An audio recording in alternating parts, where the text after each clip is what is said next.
Welcome back to some professional Age of Empires 2 Definitive Edition. The Elite Charity Invitational Grand Finals over the last entire month. 16 of the best players have competed.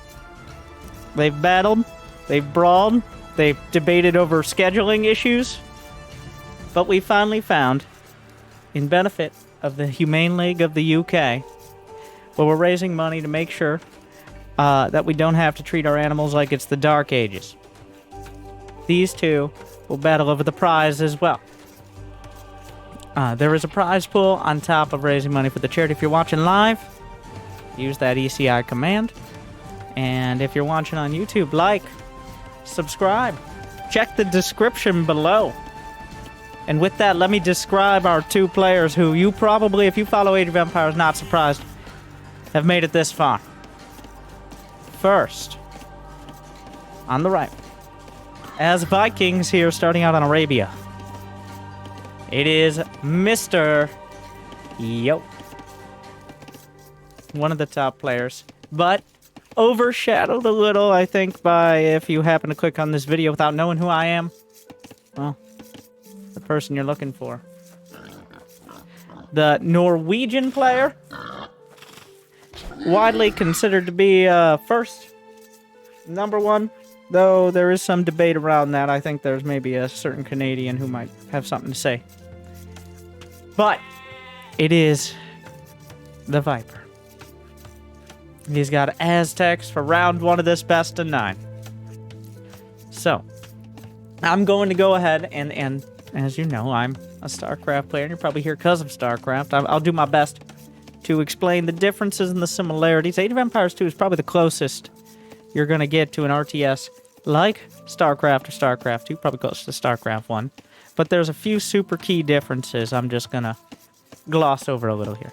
You got 4 resources, all of which villagers collect from. They'll have different methods. There's early on here, we see both sides exploiting or using the opportunity to gather food from herd animals, of which there are a limited amount. Eventually, they're going to have to develop agriculture, but once again, we are in the Dark Ages to start. Once we get to feudal, castle, and imperial farms and more widespread infrastructure, we'll develop, assuming either of these players allows the other to get there.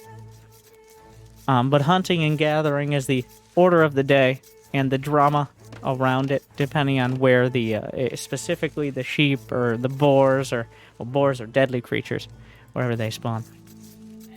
And then, of course, out of the 39 civilizations, I believe it's 39 now, I need to figure out how to turn on all health bars. Can I get all health bars here, Jimmy? Jimmy. There's got to be a button for that, right?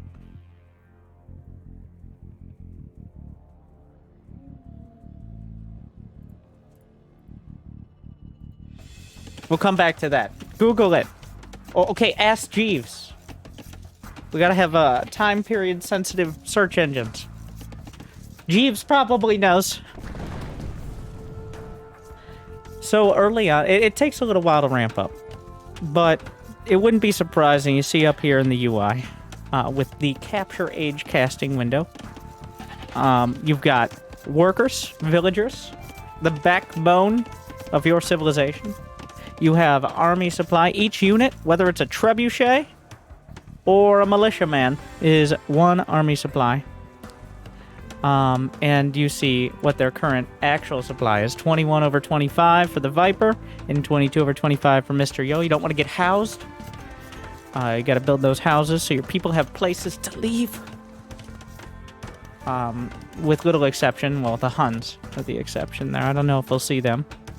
And of course, since aircraft have not yet quite been developed, walls are very important. You don't want scouts getting in your base, murdering your villagers. It's not a good time. And of course, there is the option early on for a barracks player, proxy barracks play. It looks like feudal age for both sides. There are some militia producing, being garrisoned here by the Viper. He is Aztecs, which is a little bit more of an infantry civilization. Their villagers just are pretty swole, so they can carry more. They get a little bit of extra benefit from relics out on the map because you get just gold points whenever you get those relics. We'll talk about more of that if we get there. But early aggression here from MrYo. It's not going to be a drush, a Dark Age rush, but instead, Man-at-Arms with feudal finishing. Man-at-Arms has started, and they'll change out those clubs for some fancy swords. And it looks like the Viper also adding on his own militia. His feudal's a little later, and wait a second. Moving up to the high ground, the great dance begins. They start throwing some angry words at each other, jockeying for position. Whoever's on the high ground gets a damage bonus. I believe 25% is the base amount. So just being able to look down and bash them in the head might be able to counteract some of the advantages that either side has. And that's why you see this dance around. MrYo. Oh, wait. Did I mix up the players again? Oh, okay. Viper will be... I recently discovered the technology to just change the colors. Now I won't mess it up. Viper will be red throughout this series, and MrYo will be blue, despite their logos being different for their civs, which always confuses me, but I'll get the hang of it. Viper always plays at yellow, so am I doing him a disservice? Okay. Like, if you don't give me yellow, I'm not playing in this tournament. Alright, we'll give Viper his yellow. Yellow and blue are easy enough to see. Maybe not on Arabia, but... Men-at-Arms show up, but walling off against them. They'll just start beating on the houses. It looks... The Viper did not for Men-at-Arms himself. He either canceled it... Well, it does look like he canceled it. I was messing up those players there. I'll get the hang of it. Alright, I'm an amateur. We'll get there. Militia, this is an interesting fight here. It's looking like a rough one for the Viper. He almost picks off Man-at-Arms. Some archers gonna try to plink away at him, but at this... they do little damage and they have mediocre accuracy. Of course, a dude with a shield and full... well, maybe not plate armor, but metal armor against a few guys who just learned how to shoot bows is... well, one has more range, but not by that much. But so far, no... another thing to look at, I'll draw your attention to the bottom right. Idle TC, idle eco time. Idle eco is essentially how much time villagers aren't villaging. Okay, there are no rest breaks. There's no union-mandated holidays. The only time your villagers should be idle is when they're dead. Same with your town center. So far, Viper has 0 seconds of idle town center time, not building villagers or researching technology. Whereas both sides have about 4 minutes total of idle villager time, though, just like Starcraft used to have, the timer is actually 1.7 times the speed of, you know, like, clocks. So, because we play on the fastest, or faster speed, or whatever it is, here in AoE 2. So it hasn't... 15 minutes haven't passed in real time. It's more like, I don't know. But just for reference. So this is counting in-game time, because obviously that makes more sense.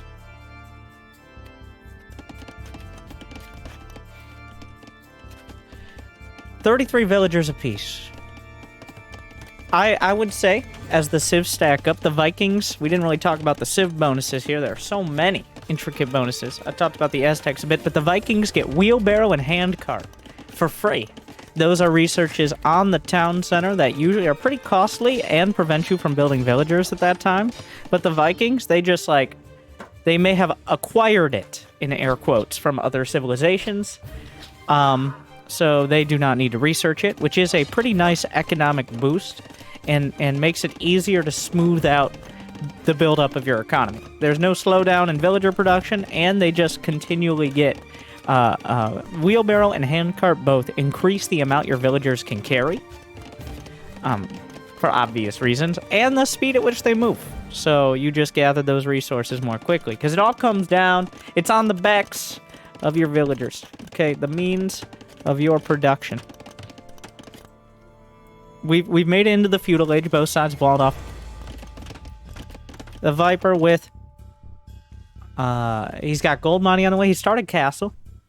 He's got 2 minutes on the clock. MrYo, not to be outdone, finishing up his gold mining. He can just mine faster. Adding on fletching and castle himself. So both sides opting for archers. Vikings have some of the best archers in the game. Each civilization, while they have access to many of the same core units, different civilizations get access to, especially in the later game, different units. Like those tier 3 units, you've got archers, you've got crossbows, and then you've got arbalists. Vikings have all 3. Aztecs, on the other hand, they do have access to arbalists, but not thumb ring, which is an accuracy upgrade that makes it a lot easier to hit your shots. Viper knocking on the front door. 37 villagers apiece as we continue to dance around this.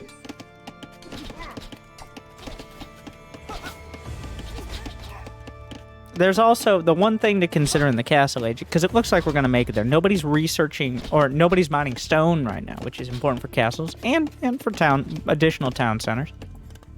But the unique units of each civilization. You got berserks, and Aztecs have jaguar warriors, which are a little bit of a count. That villager just murder a scout. About time. Another town center on the way. As both sides almost identical, essentially so far it's near mirror builds. As MrYo's adding on a town center, he's getting crossbows and he's getting +2 ranged attack. And I gotta stress this: the ranged attack upgrades are not just for damage. Oh, that's a university. Am I dumb? Don't answer that. You know, I should have finished university, obviously, but here we are.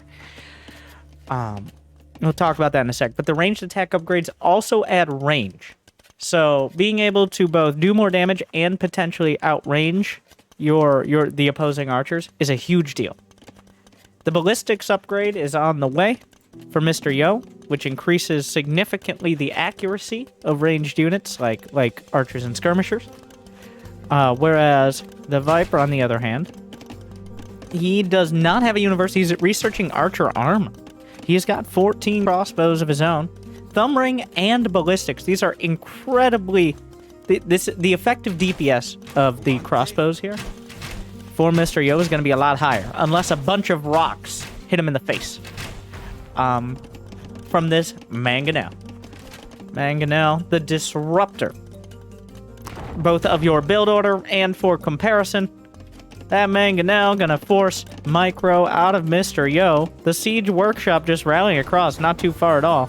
Just zoning out as Viper bullies his way into the base. MrYo not really prepared to deal with this right now. The gold mining has ceased entirely. Viper just all up in MrYo's grill. A shot, looking for more opportunities. The crossbows, despite their accuracy, not actually able to get any shots on target, as this Mangonel is zoning out of the entire economy. Crossbows move their way around the south. He's just kind of rampaging throughout the base right now. Yes, I will use that word. MrYo, like, he thought we were having a nice, gentlemanly archer battle. No, Viper comes in with the Mangonel, looking for shots. Catches a couple unhappy crossbows. And they also outrange the town center, which usually has the ability to fire out arrows, but the Mangonels are able to get that range. Villagers paying the price here. Some gold mining is back up and running for MrYo, but there was a significant decline in it. The villager count now starting to reflect this. We got 54 against 45. A counter mango. Oh, the dance begins. Oh, Viper with the snipe from downtown. So what both these players are doing is targeting ground. Oh no. Targeting ground. They're targeting where those units will be. That's why it's so much like the Disruptor from Starcraft. You don't target a unit specifically. It's better to just target where you think those units will be. And Viper right now, like, it just kind of fell apart. Just like this town center. Wow. That is, this game was, a lot of archers died there, but MrYo is suffering. You can see the score in the bottom right, which is a combination of resources, tech, and army. I'm not seeing any town centers here for MrYo. He actually doesn't have, like, he can still return resources and mining camps, and lumber camps, and all that. But he doesn't have any town centers. He has no civilization. While the Vikings are not known for being, like, huge proponents of major infrastructure, like, he has no town center. This is very, you can't build any more villagers. Oh, great mangonel shot, but another shot. Viper snipes the mango. Oh, terrible, terrible damage. Oh. Well, while Yo getting a few shots, he's losing the war. Oh, Viper with a dominant performance. Somehow having more economy and a better army simultaneously. So, game 1 of the ECI2 Finals goes to the Viper. Probably not that unexpected, but that was a decisive match. Like, that was not particularly... he just died. Viper showed up, one mangonel, it's all over. Yada, yada, yada, but, like... It really looked like we were gearing up for a back and forth, but... That's the key point there. Like, better archers are still countered by a bunch of rocks to the face. And now an interesting thing, unlike the ladder, this tournament is held, each map will be different. So they were both able to pick a certain set of maps and ban some from a pretty wide map pool. The next map will be a fun one. Gold Rush. Essentially, gold and other key resources are very scarce near your base, but in the center, well, why don't Jimmy? Getting the game loaded up.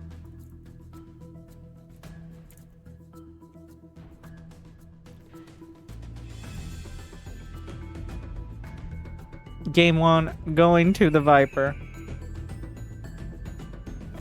But you have minimal, quickly mining out resource, a couple gold patches, a couple stone patches, mediocre wood lines, but in the center, gold. May I present to you gold.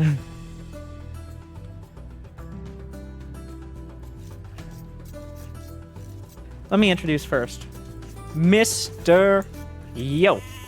Saracens. The choice. Saracens with a lot of pretty unique bonuses. I want to make sure I get them right so people don't think I gotta whip out the Prima strategy guide and pretend I'm not reading it, and don't say that. I'll edit that part out. Their markets cost 100 less wood. They get a better trade. They get good trade value. Usually when you trade resources at the market, which doesn't really have an equivalent in SC2, you essentially are paying a middleman fee at the market, especially if you keep trading the same resources over and over. But the Saracens know how to get the best deals. Their camel units, which we haven't seen any yet because the last two civs did not have access.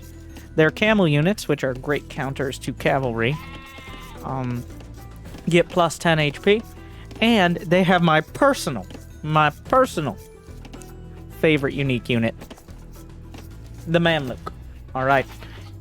The Mamluk is on a camel, and he throws swords at people. And they do a lot of damage. They just eviscerate both cavalry and slow-moving infantry. They are very expensive. But yes. The reason why Saracens... You know what? I'm bringing Twitch chat to the people. Because Twitch chat, I'm sure, will be the bastion of knowledge. Not even sarcasm here. Age of Empires Twitch chat is... I will give it credit and condemnation. Very willing to give useful information that is surprisingly correct. Though maybe not with all the social graces of a well-adjusted human being. Still. But with the Saracen market and just a ton of gold, you can just pay for it. Like, instead of gathering resources yourself, just buy them from the market. All right? Amazon Prime. Like and subscribe. The Amazon Prime of the 12th century. The Saracens.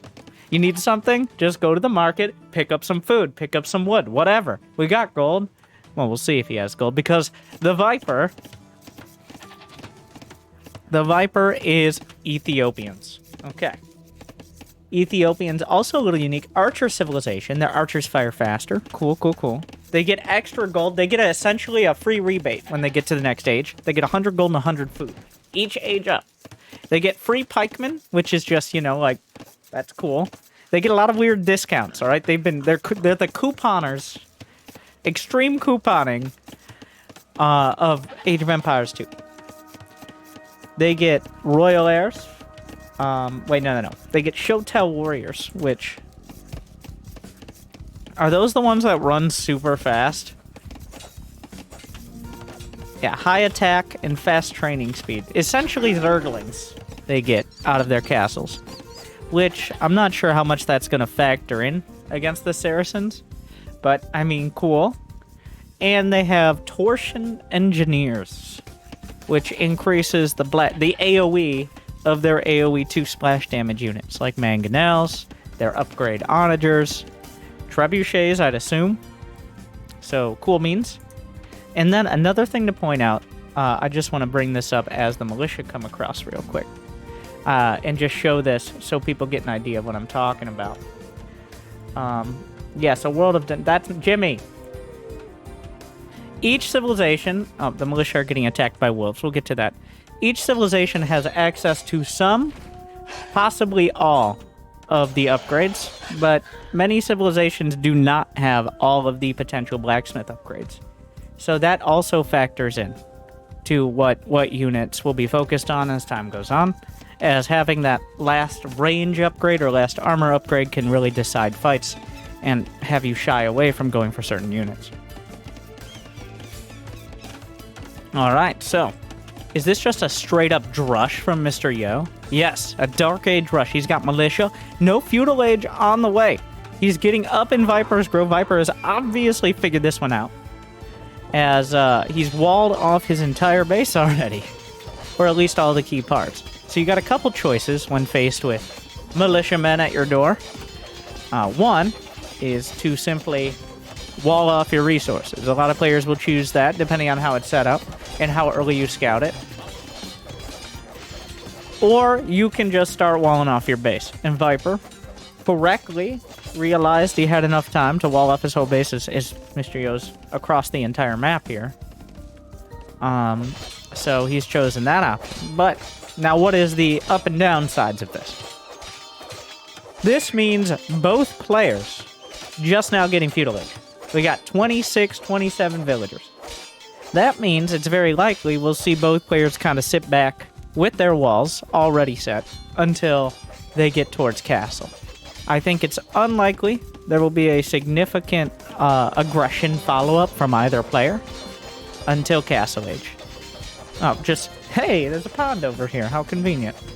Just getting a little fishing done until he defends the entire base against marauding militias who have somehow set the palisades on fire indefinitely, building some houses behind for those militia to chew on if they really want to come through.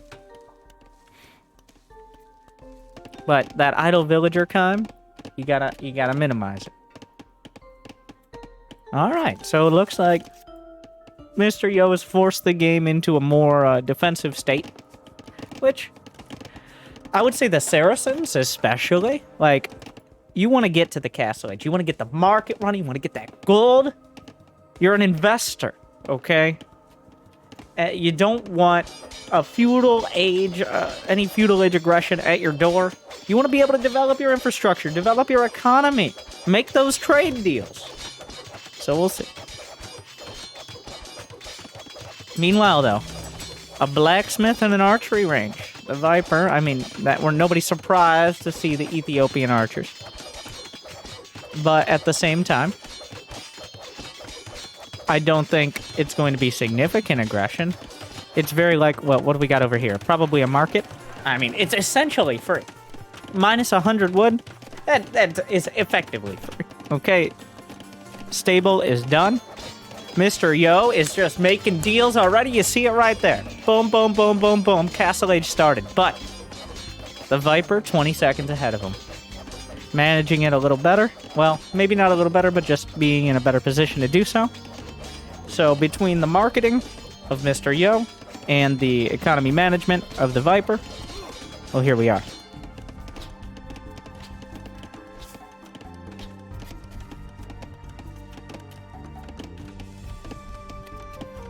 Oh my god. Did that work?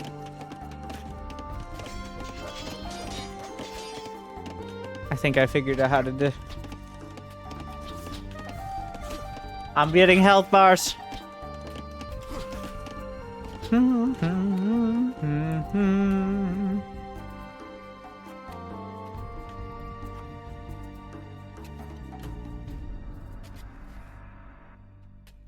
I didn't figure it out. I lied.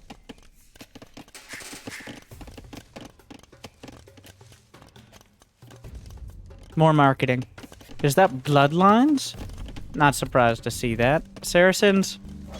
Wait, what are they described as? Are they described as a marketing civilization? I don't think so. Camel and Naval. Really, they just should be businessmen, alright? You know what? I always like to ride my business camel into the market. I don't know about you guys, but wow, that's quite a late loom from the Viper. It looks like both players have made it to Castle Age, and if you speak Chinese, well, there you go. I assume that's... I think we got this replay from MrYo. I would assume... Sir? Do you know where you are right now? Oh, he knows. Wait. Maybe not. Actually, maybe not. One villager getting significantly lost, it seems. Maybe he's gonna go build a siege workshop or something. We said no breaks.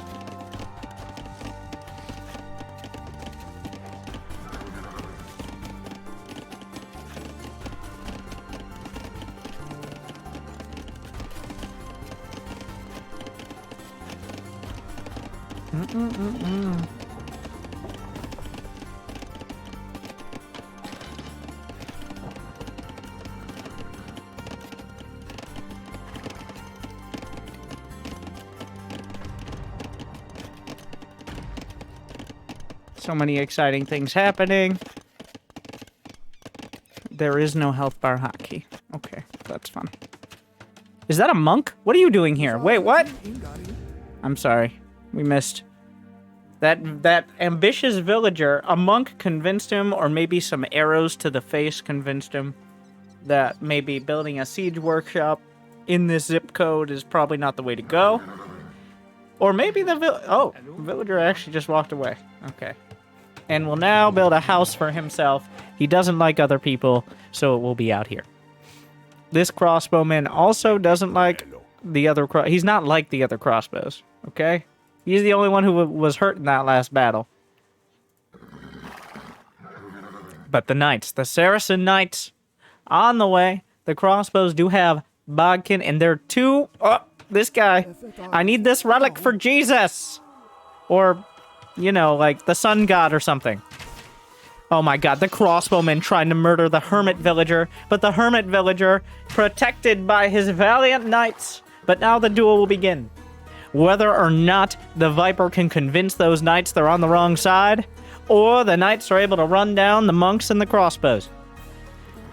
Melee units, especially cavalry, notorious for struggling to close into melee with too many units. So, probably going to question whether or not he actually wants to engage, but the benefit of horses... Oh, whoa-la-la! Whoa-la-la! He dropped... Oh, there you go! You guys, you're on the wrong team! You've been on the wrong team the whole time! He's been convinced. The Viper, just... he's a bit of a salesman himself. Alright? Different marketing tactics. Yo just pays for units, okay? Whereas the Viper uses his words. You might be like, well, monks cost 100 gold. That's not free. And to that I say, shut up. Shut up or the sun god will burn you. Anyways, moving on. Speaking of, Wololo splits the monks. We might spend a little time talking about how monks works. He convinces one knight. All the monks run down. Wolves getting involved. Okay. This monk, protected, but not very well. I don't know how that knight got in here. The wolves are also here. That monk, I don't know how that monk got murdered. So, a little bit of a key point, you might see how those conversions, the way, like, monks gotta warm up their voice, because you don't want to be, like, just coming in cold, like, no, you don't want none of that. So, the way monks work is once they've warmed up their holy voice, they can switch target. So, 3 monks converting one knight, that just sounds like a video that I can't show you, but if a couple of those monks decide they want to pursue another knight, well then, they've already started the conversion process. They've already started convincing them. They just gotta make eye contact with another knight. So that's why you'll see the monks all start spitting holy bars at one of those knights and then change targets to try to maximize the efficiency of their sun god rock band, or whatever they're doing. Of course, most of the knights really hate their music, so that is why, well, that is why they hunt down the monks and try to kill them. Yeah, and I'm interpreting most of this from an amazing video with way better clarity from T West, and I'm sure Spirit of the Law has plenty of those. Monks are weird, and not just because of their religious incantations, but because of a bunch of weird mechanics as well. So, here we are. And monks are going to be a very relevant... Oh my god, those crossbows! The Ethiopian crossbows just machine gunning. Something that will be invented years from now, probably by the Chinese. Villagers having a tough time. Town center, only 63% done. Archers gutting down the knights. They got some high ground here. +2, no armor upgrades. It looks like the knights may be enough, but gonna lose a lot of their number in this engagement. Am I right? Yeah, the knights are enough. But a lot of knights go down.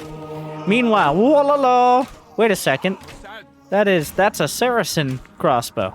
Wait, those are Ethiopian knights. What's happening here? Everyone's turned their coat, but they're still murdering each other. Those free pikes making their way out. I don't see any more monks on the field.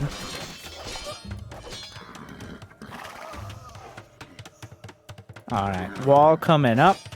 A gate, rather, but just a fancy wall with a potential weak point. Looks like another monk pops out. The turnover rate. Don't worry, like, they're confident. The sun god will... Oh, he gets it. Viper wait, no. MrYo doesn't have a chance. Even I'm being converted. I'm not even sure who's who.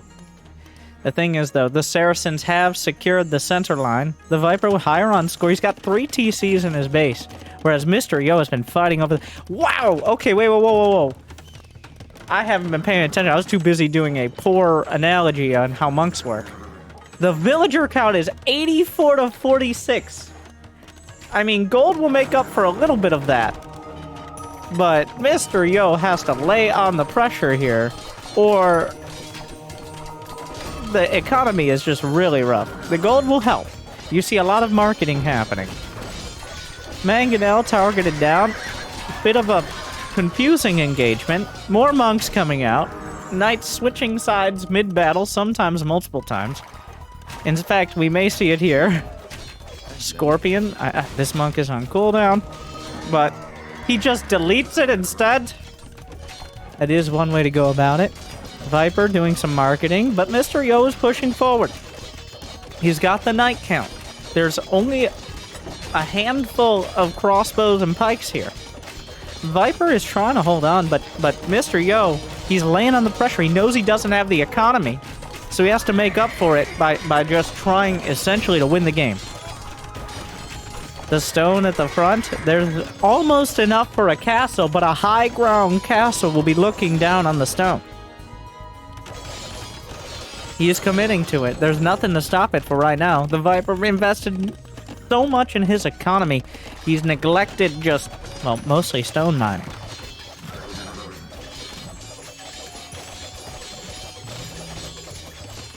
We will see.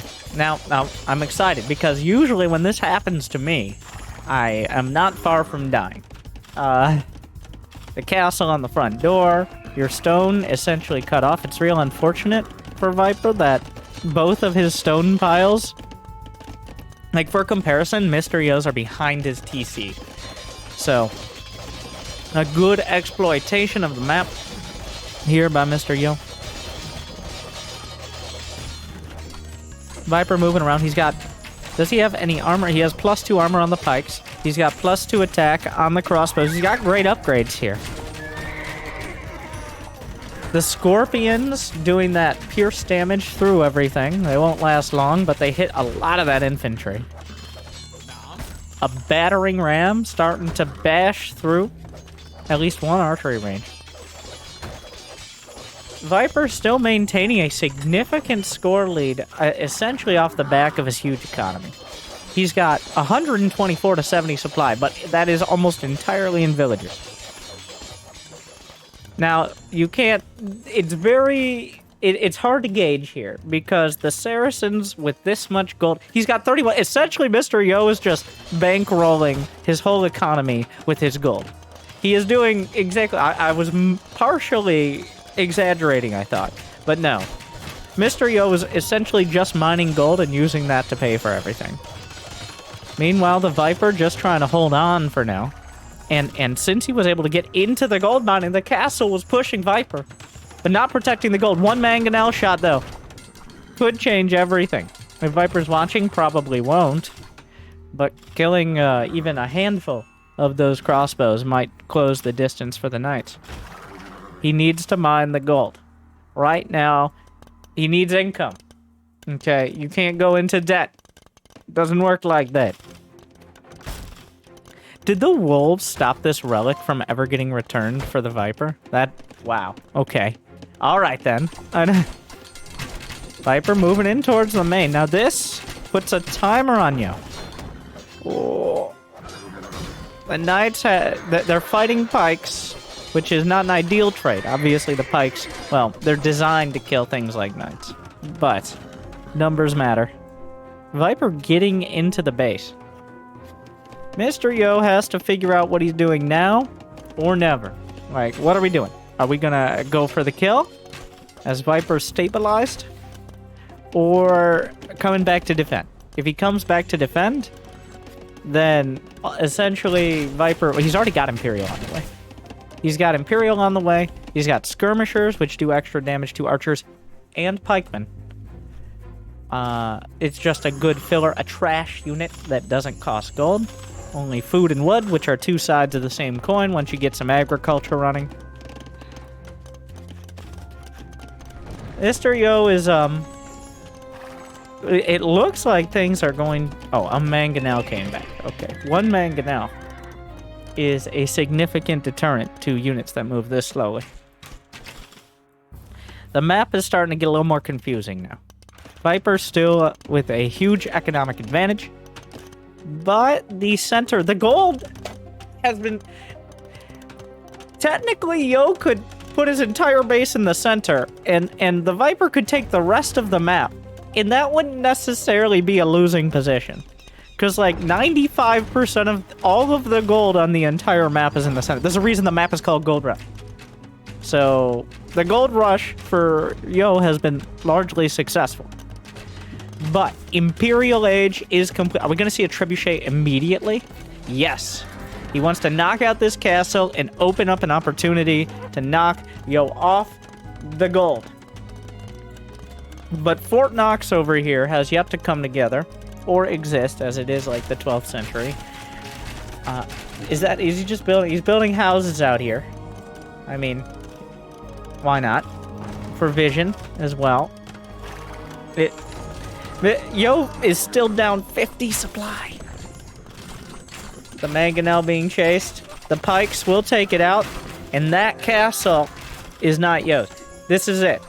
This is the deciding moment. If you're going to turn this around, it is now. Because Viper has taken the highest ground on the map. He's got Arbalest. And Yo respects that. GG. Well, I was hoping there might be able to pull something together, but Viper with a surgical castle, which is kind of a weird thing to say. We'll just lock down the high ground, and that is enough. There was no Imperial Age on the way. There just wasn't the army composition. We never even got to see Mamluks, because what were they going to do in this game? There was nothing for them to really fight effectively. Viper out to a 2-0 lead. It is a best of 9. So, for our mathematicians out there, that means we're still at least 3 games. Jimmy, this is... Okay, whatever.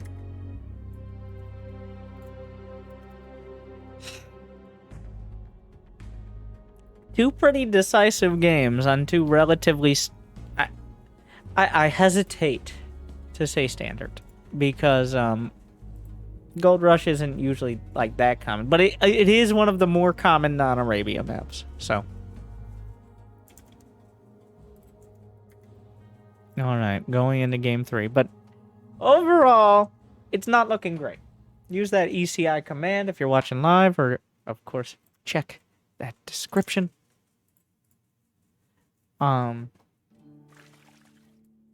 We are on Mediterranean. Do we have anyone with a innate historical advantage? I believe we do.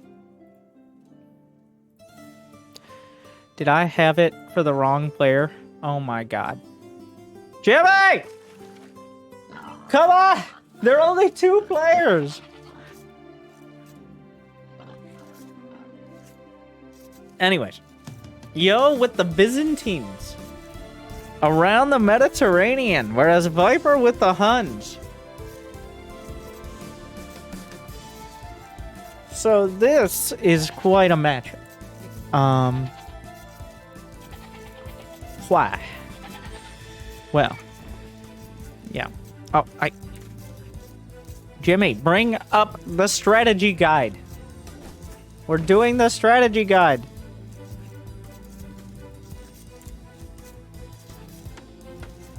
Alright. The Byzantines. The professional gamers in the chat are like, Byzantines are good because their HP... This is when I started playing. Their buildings have more HP, which is not a very useful bonus until probably the late game, but sure. But they also have some... Well, they have one of the best and most expensive cavalry units, the Cataphract. They get cheaper Imperial Age. They have cheaper trash units like skirmishers, pikes, and halberds, as well as camel riders are cheaper as well. So like they got a lot of things that could stack up well against the Huns. Now the Huns have one of the most unique. They don't need houses. They just don't have. You just don't need to build any houses. If you'll see in a moment. They just start at 200 supply. How convenient. And cavalry archers are cheaper. They got Tarkans. They're a bit more of a cavalry archer than a cavalry civ. But, well, that was dumb. No, they're also a cavalry. They like horses. Obviously. Whereas they have very little options for anything but horses. So, they got a wide array. But it's all about raiding and outmaneuvering and all of that. Yes. Another key point is not being able to defend with houses. Whereas the Byzantines are all about locking things down and building the right army composition. Of course, though, this is the first map to significantly feature one of the things that exists. Wow, I could have done better with that. Water. Alright, you've heard of it. You've probably drank it. And now you see it. There is a whole naval component to many civilizations that, on a map like Mediterranean, believe it or not, becomes incredibly relevant. Water, you can build fishing ships, which only cost wood, and they don't cost TC time. So this opens up a whole nother dimension of gathering food that is usually more powerful than just villagers and farms, especially in the mid-game. And, of course, both players are going to be fighting. Like, can they see each other? Not yet. Well, they both know We'll see who has the bigger dock energy here. Byzantines, I believe they did have a fire ship bonus. Yes, their fire ships attack faster. Let's see. Usually I'm not used to checking the naval stuff, but it's going to be very relevant here. They have access to most of the ship upgrades, whereas the Huns, on the other hand, they don't have any of the tier 3 upgrades aside from the galleon. They're less of a Huns not known for their navy, historically either. Whereas the Byzantines were literally masters of the Mediterranean. So while a historically accurate advantage is not necessarily going to translate here, I think on Mediterranean, the Byzantines are probably slightly favored.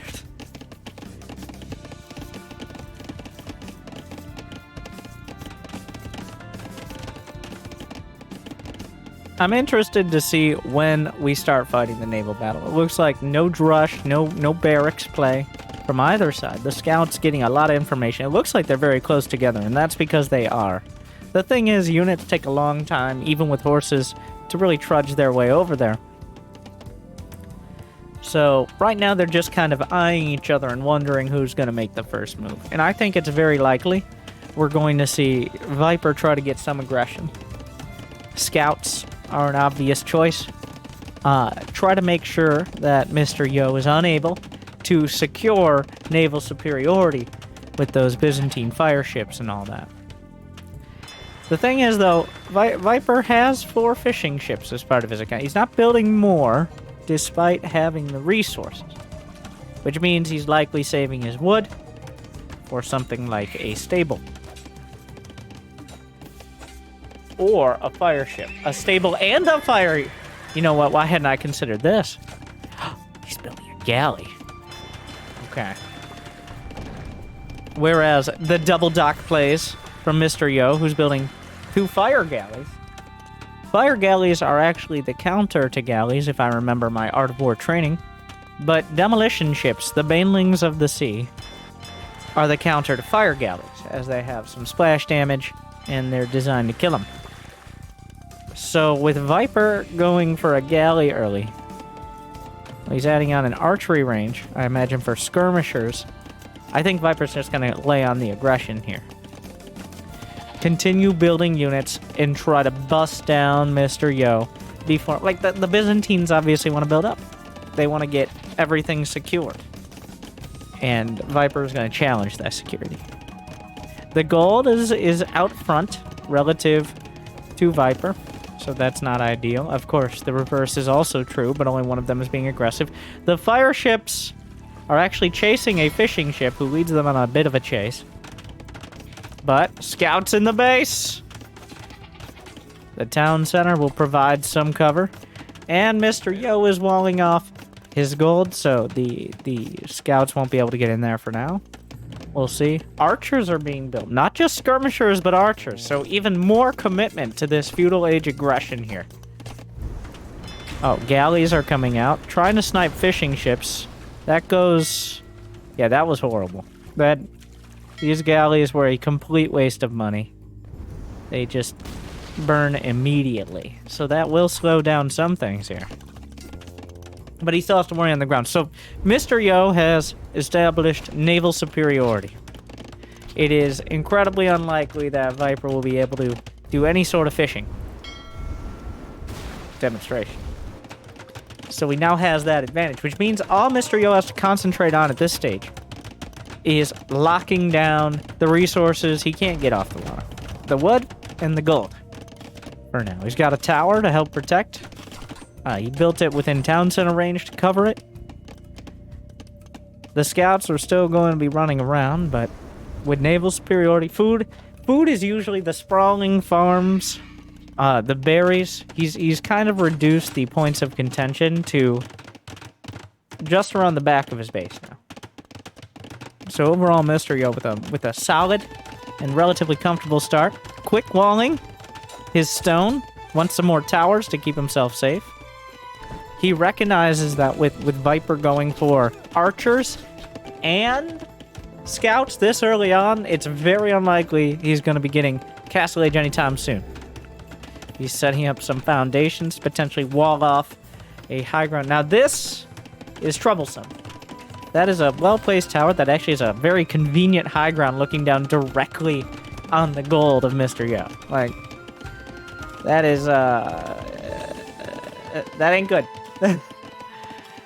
He's gonna have to find some more gold, and the other gold nearby, all of it is exposed to the scouts right now. So Viper working with what he has. The villager count still ahead for MrYo. That does include fishing show. Is that what? Where did this galley come from? Well, the dock is now dead. Another dock from Viper, not giving up on the water quite yet. The archer is finding an angle onto... Oh, wow. Those walls not looking so great anymore.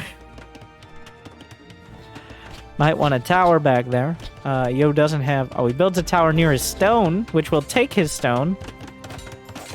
The scouts murdering villagers, archers for both sides. Also getting involved. Some more villagers will die. Finally finishes the tower. This is becoming quite a scrappy game. The scouts trying to close the distance, but one scout getting taken out. Alright, so the stone is secured, and further potential towers are secured. Now, a key point is that towers and castles they cannot shoot directly down until you get the murder holes, which is a University Castle Age upgrade, which is not something anyone has in mind anytime soon. So, with towers, you either have to do what Viper has done here, which is wall them off, or try to prevent them from getting within melee range. As even villagers can take down towers pretty easily from melee range. So that is why you've seen Viper with that surround of walls on his tower. This is... You ever woken up, get sent back to the dock, and then suddenly you're on fire? That villager feeling it. But survives with medium injuries. 2nd-degree burns. Otherwise fine. Viper is over here sniping fishing ships. The fire ships will take out the galleys. Viper's deemed this worth it.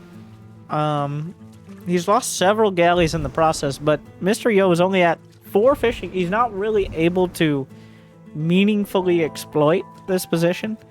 The fletching upgrade, the +1 archer attack and range upgrade, also affects ships, because they're technically shooting arrows off those ships, so... This villager looking for a double... This is why ballistics is important.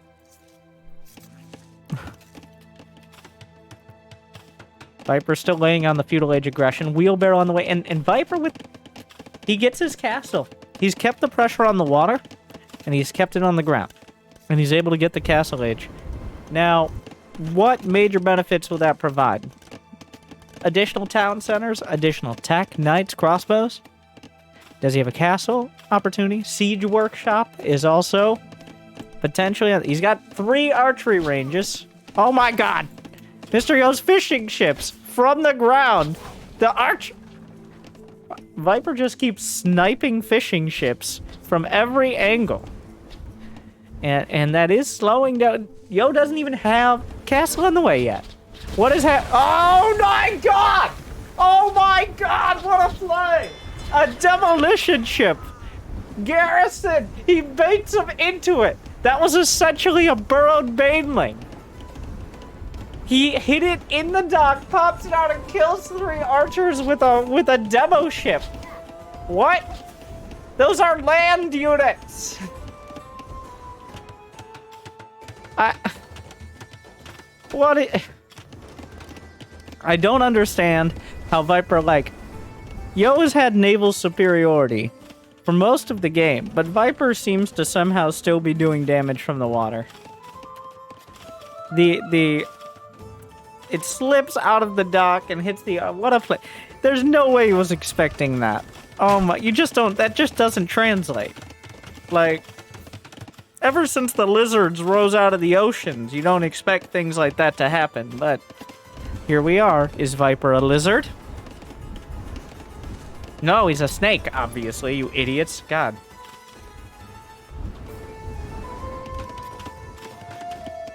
Well, the tower battles continue. Castle Age is done for Viper. What a game so far. A siege workshop.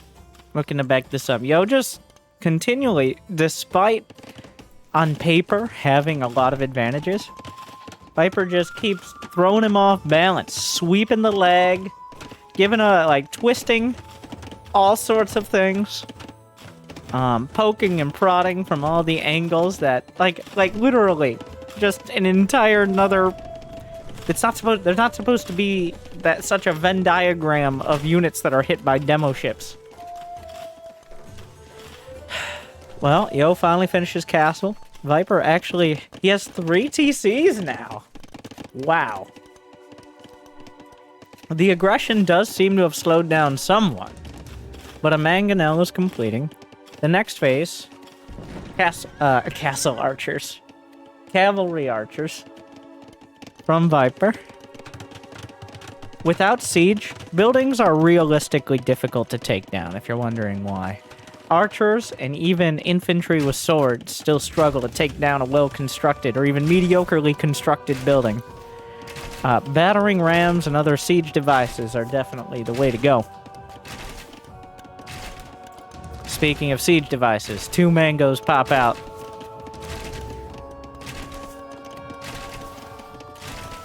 The crossbows, as you can see, he's actually doing like 1 damage a hit. Does he see the mangonels?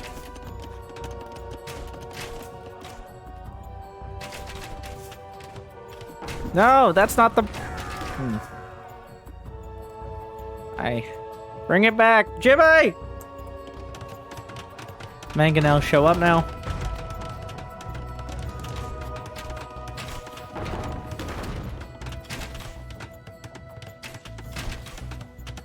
Jimmy, you broke it. You broke the lag.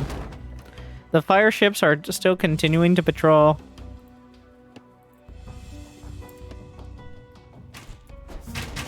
What? Ah, yes, we went through a temporal vortex there. But here we are. The mangonels actually trying to dodge the tower damage here.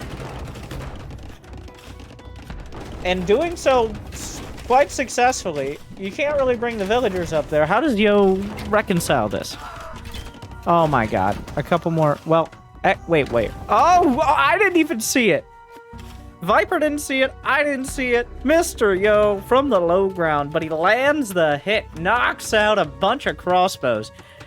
And that actually stops this whole attack in its tracks. There are still some cavalry archers looking for an opportunity. MrYo has 3 town centers completed. He doesn't have a tiny economy himself. He's patrolling the entire Mediterranean Sea right now with his fire ships because Viper's been so incredibly annoying. He doesn't even have that much fishing. He's only got 6 fishing ships. He's starting to build up walls on his quadrant of the map. University done. Did we already get ballistics completed? I'm not 100%. But based on the fact that cavalry archers are actually getting hit by skirmishers, I'll go ahead and say yes. The mangonels are starting to take out the docks here. And like, with pretty solid haste. That's 5 mangonels. But MrYo, sharking around. The mango battles. The dance. Oh, badly bruised. 1 night, though. 1 night could change everything. 1 night to remember. Does he get it? Like, even 1 night can take out a mangonel that isn't being repaired by some SCV villagers. And down it goes. A valiant if futile attempt. That is, he's got 5 mangonels. There are 2 now for MrYo. The siege battle will begin.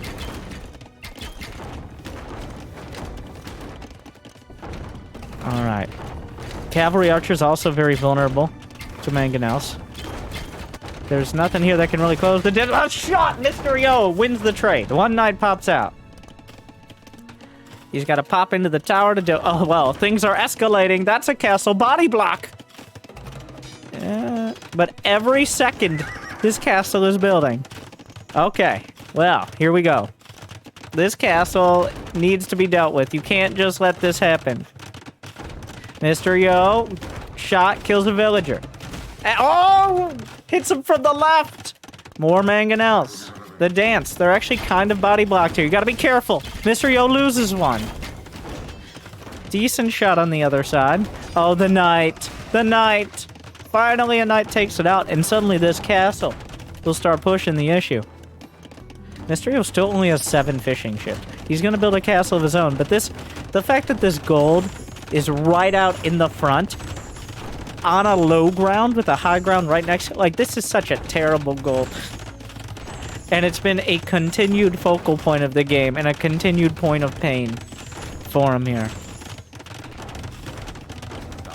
Monk's coming out. This tower, let me show you a tower. It says, the Viper, the castle, will take the tower out that took the tower out earlier on. Vengeance is Viper's. Imperial Age, though, does start for MrYo. He has a castle to stop the bleeding here. He's got stone walls coming together on all sides. He will be able to lock most of this down. Stone walls significantly less vulnerable than the palisades. Believe it or not, stone is a better building material than wood. Who would have thought? And remember, those Byzantines getting even extra HP on top of that. The fire ships continue to patrol. Yo, with still 27... Like, he's got farms. He's got a whole lot of... a varied economy here. Whereas Viper has been reduced to the ground, but he's been thriving. Ooh. Oh my god, the range on those cavalry archers. +2. Imperial, not too far behind. Ballistics is just now finishing. Okay, so I was wrong. Ah, there's a little indicator for it. Cool, cool, cool. I didn't even see that before. Now, the castles are quite a backstab. But castles, believe it or not, do not move very quickly. Some may say at all. So, well, between the mangonels on the left, that MrYo has stabilized. There's only so much gold on the map. There's a little bit of gold on the opposite side that this villager is scouting, if you didn't see it before. There's some I guess we call it neutral gold now. This is supposed to be MrYo's, but it's not looking so great for him. The mangonels are beating down the walls. MrYo finishes Imperial. He starts halberds. With these walls falling, all the cavalry of the Huns will be allowed into the base once it figures out how to do it. Alright, the knight's in first. Alright, the cavalry archers. They don't want to risk going through the same spot the mangonels. Okay, I guess we're still just working on walls. But a couple knights. It looks like MrYo wants a piece of them as well. Conversion queued up.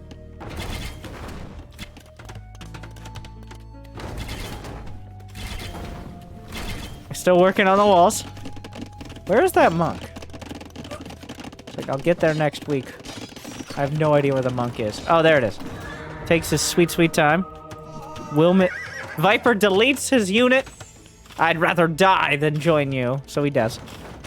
A high ground trebuchet, but already a trebuchet out of MrYo. There's not much to defend it here. The trebuchet actually... Oh my god! It hits so hard. That high ground advantage. Oh, he keeps landing the shots. You gotta repair that. A second trebuchet. Oh, okay, that one missed. You gotta... It's so, like... It does so much damage. He's very lucky that shot missed. Okay, Viper actually... He's targeting the trebuchets here while repairing his castle. That one in the front that we can't quite see doesn't look like it's going to last very long. The villagers move to repair. Misses the mark. Hits the castle. I mean, like, I guess there's no bad options.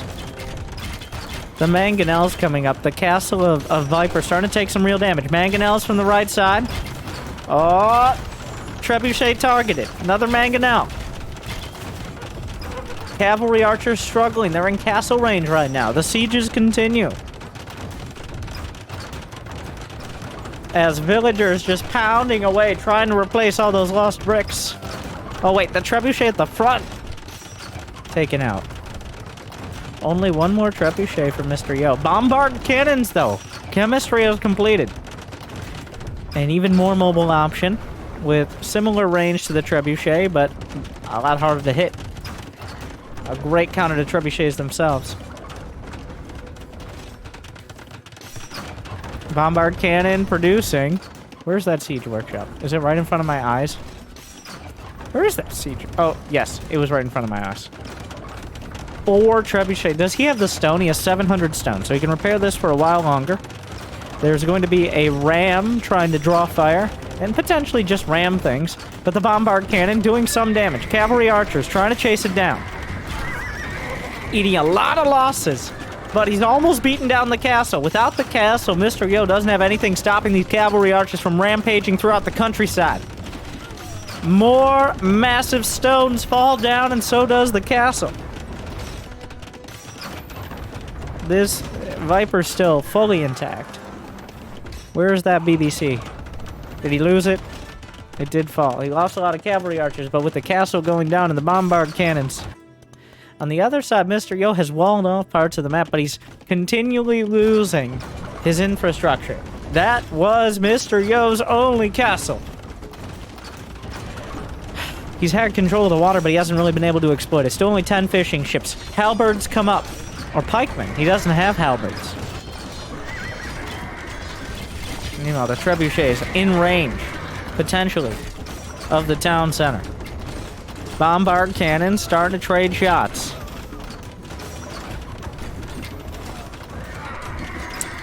Wait, did he hit the bombard cannon with the trebs? Come on. Come on. Oh.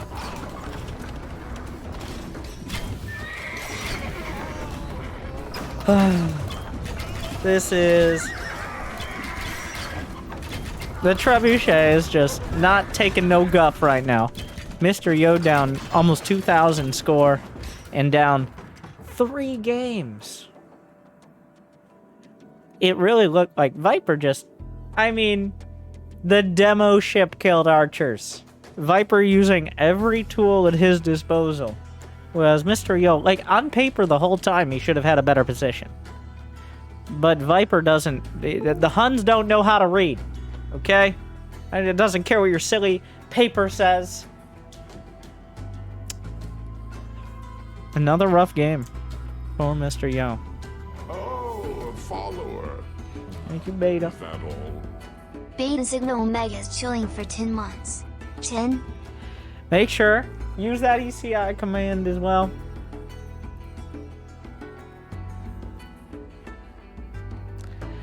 I think I'm on Team Yo. Alright. I'm completely unbiased and a neutral caster, but MrYo better crush him this game for my sake as well. As we move into game 4.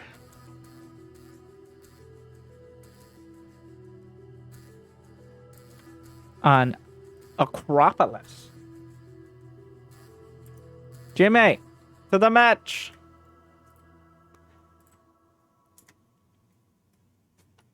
Acropolis, another interesting map, a little similar to Gold Rush. Well, like an opposite Gold Rush layout. In the only, honestly, the only way topographically, where you have 2 plateaus that they start on with minimal wood, and then a low ground between the bases.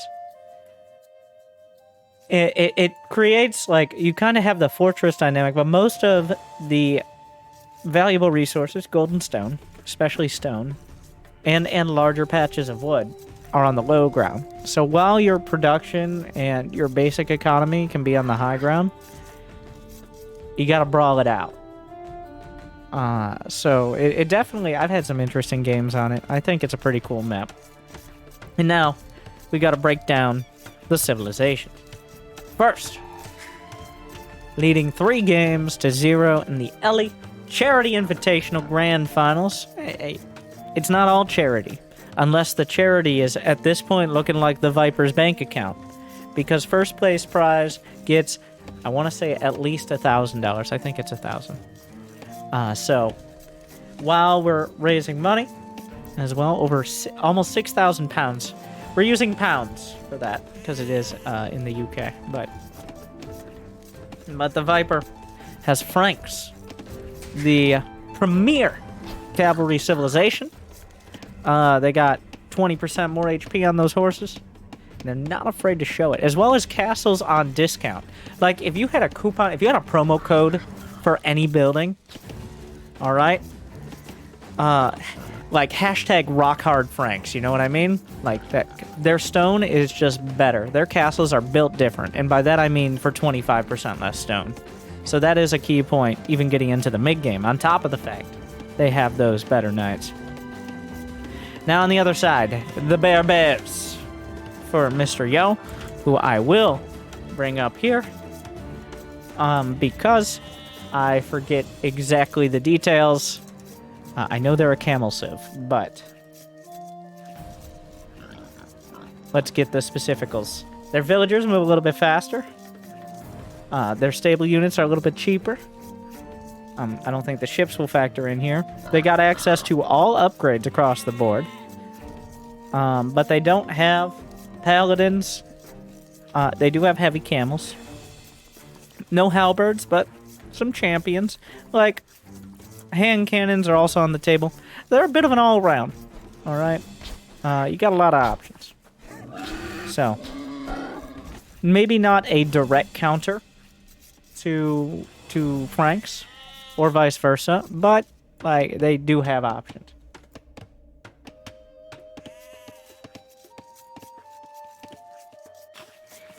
Camels are, they get a bonus against cavalry, is the key point there. So Viper can't rely too much on his cavalry, at least he probably shouldn't. If Yo has a strong economy, as those camels in high numbers will pretty easily chop up the knights, even the paladins. Of course, we're talking high numbers. Paladins, pound for pound, are almost unmatched by anything that doesn't have something pointy on the end of a very long stick. I could name some of those things, but I won't at this moment. Halberds. That's what everybody was thinking, halberds.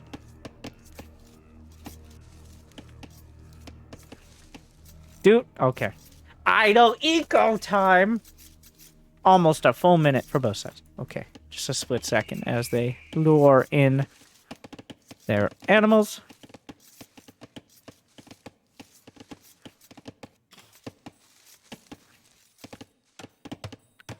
Now this is something to point out. I didn't really realize this was happening. Viper on the low ground. What are you doing down here? I mean, he's got some wood. Is he gonna wall off his whole base on the low ground? I mean, it seems like it's gonna be more of a pseudo wall. There's no way he's gonna go all the way around. Though I've been surprised at the extent of walling off before. He is Franks, and he does have a faster feudal. So what? A pseudo wall plus very likely to be. Oh, what's like the same thing happening for Yo. I'm just dumb, and I'm like, well, I would just build a lumber camp over here. Well, obviously, I would lose to either of these players, even if they were using one hand and took 14 tequila shots before. So, both sides trying to grab up some wood, and I think we'll see a stable. There it is, and I think we'll see a stable. I'm not as confident. Yeah, stable there for the Berbers. Not really gonna lean on archers, especially with such an open area.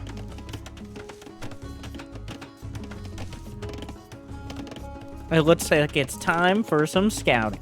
All right, as both sides. Well, the Berbers can build the scouts faster, but at the end of the day, the Franks build them better. So who's going to come out on top of this? We will see.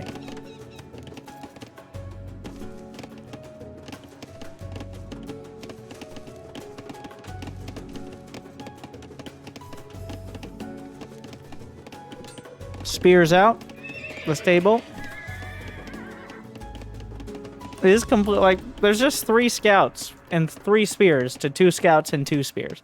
And you can't forget that the Franks, their scout is 54 HP to 45.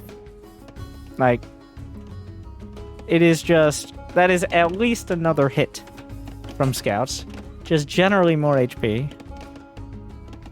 No, you dick. You Norwegian dick. Yeah.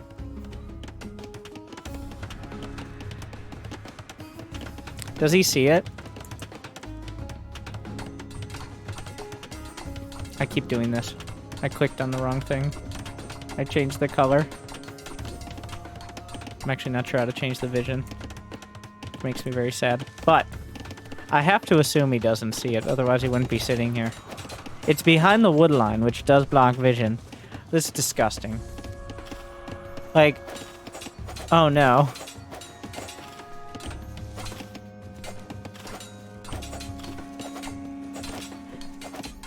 This is so sad. I am so sad for these villagers. And for my potential of casting 9 games in this series. Oh my god. They try to escape, but like, what are you gonna do? Oh.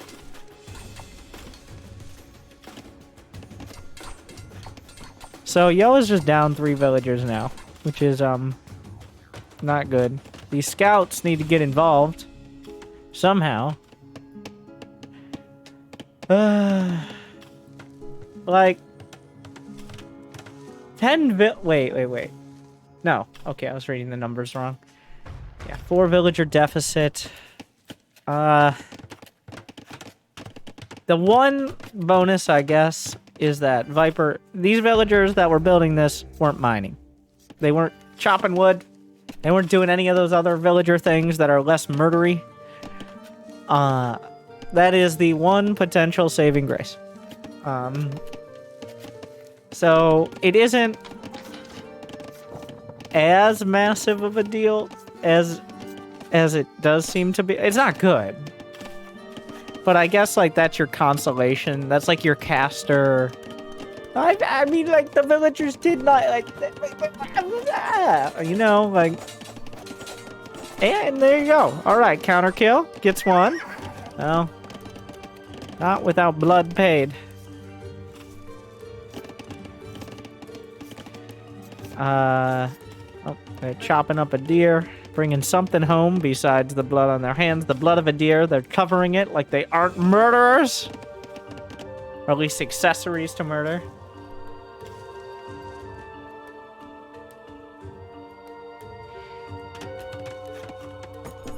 Wheelbarrow's on the way for Yo. He's going to lean into a more defensive posture. I mean, who's going to get castle first? Oh, that's going to be Viper. As he's just about 100 food off. Already 18 on food. What a comfortable economy for our leading player. It by no means over, by the way. There's still a lot of opportunities in the castle age. But Viper gonna be the first one. Viper, you gonna press the button? Does he have? Oh, he didn't have a blacksmith. 3, 2, 1, castle. Viper. Viper! There are scouts in his base, okay? There you go. MrYo, on the other hand, doesn't have as comfortable an economy. Like, he's barely... He's forced to wall off the sad wood in his base, which is a pain to even figure out if you're walled off, because there's just, like, gaps in trees. It's a little too realistic for my taste. Could you get with the program? Classic group project. It happens.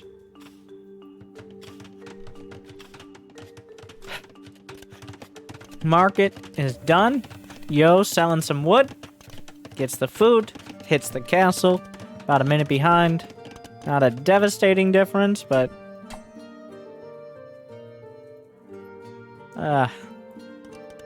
It's not a fun time for MrYo right now, but it is still a completely playable position. The question will be what he focuses on in Castle. He's mining a little bit of stone. Now, I don't know if that's just so he can build yeah, it looks like it's just so he can build 2 TCs, because they cost 100 stone apiece. And he did... Wait, where did his stone end up going? Did he build a tower somewhere? That is actually... Usually start with 200. Am I missing something? He may have sold it for gold. That was, I wasn't paying close attention to the marketing tab. But yeah, stone usually sells for a significant amount of gold, as it's... And even more, honestly, stone is the gold of this game. If gold... Like, the most valuable resource is stone, because each stone patch is so limited. You only got 350 per one of these piles of rocks, whereas gold has 850 by default. There's... And stone used for castles, town centers. Most of your important military and economy is reliant upon having some of it. Or at least infrastructure, so. Did he get a watchtower? Like, am I reading this wrong? He had to have sold it. He doesn't have a tower that I see. Looks like Viper tried to take a high ground fight. He's got Castle Age done, husbandry, which means you get those faster horses. Castle Age is now complete as well for the Bears, and they have some camel riders out. Without a numbers advantage, this is a numbers advantage, the camel riders will win the fight, but not by that much. What are the upgrades? 1-1 for both sides. No more upgrades on the way. Usually armor upgrades are the focus early, but... So the infantry, well, the weapon upgrades, melee weapons, carry over between infantry, like pikes and swords, and cavalry, but each unit has its own specific armor upgrade. Alright, the camels snipe a knight, try to get out. A monastery is complete with a monk on the way to try to convince some of those knights they're on the wrong side. And it looks like MrYo, despite some early troubles, has settled on a comfortable economy. He's got 2 town centers here. He's down only 1 villager after all of this battling on each side. There is a spear. Ooh. There was a camel. Down to 1 there. Now on this side, the camels could get involved, and they will win that fight if Viper doesn't pull back. Viper, you may trade for 1 camel. Oh wait! The micro!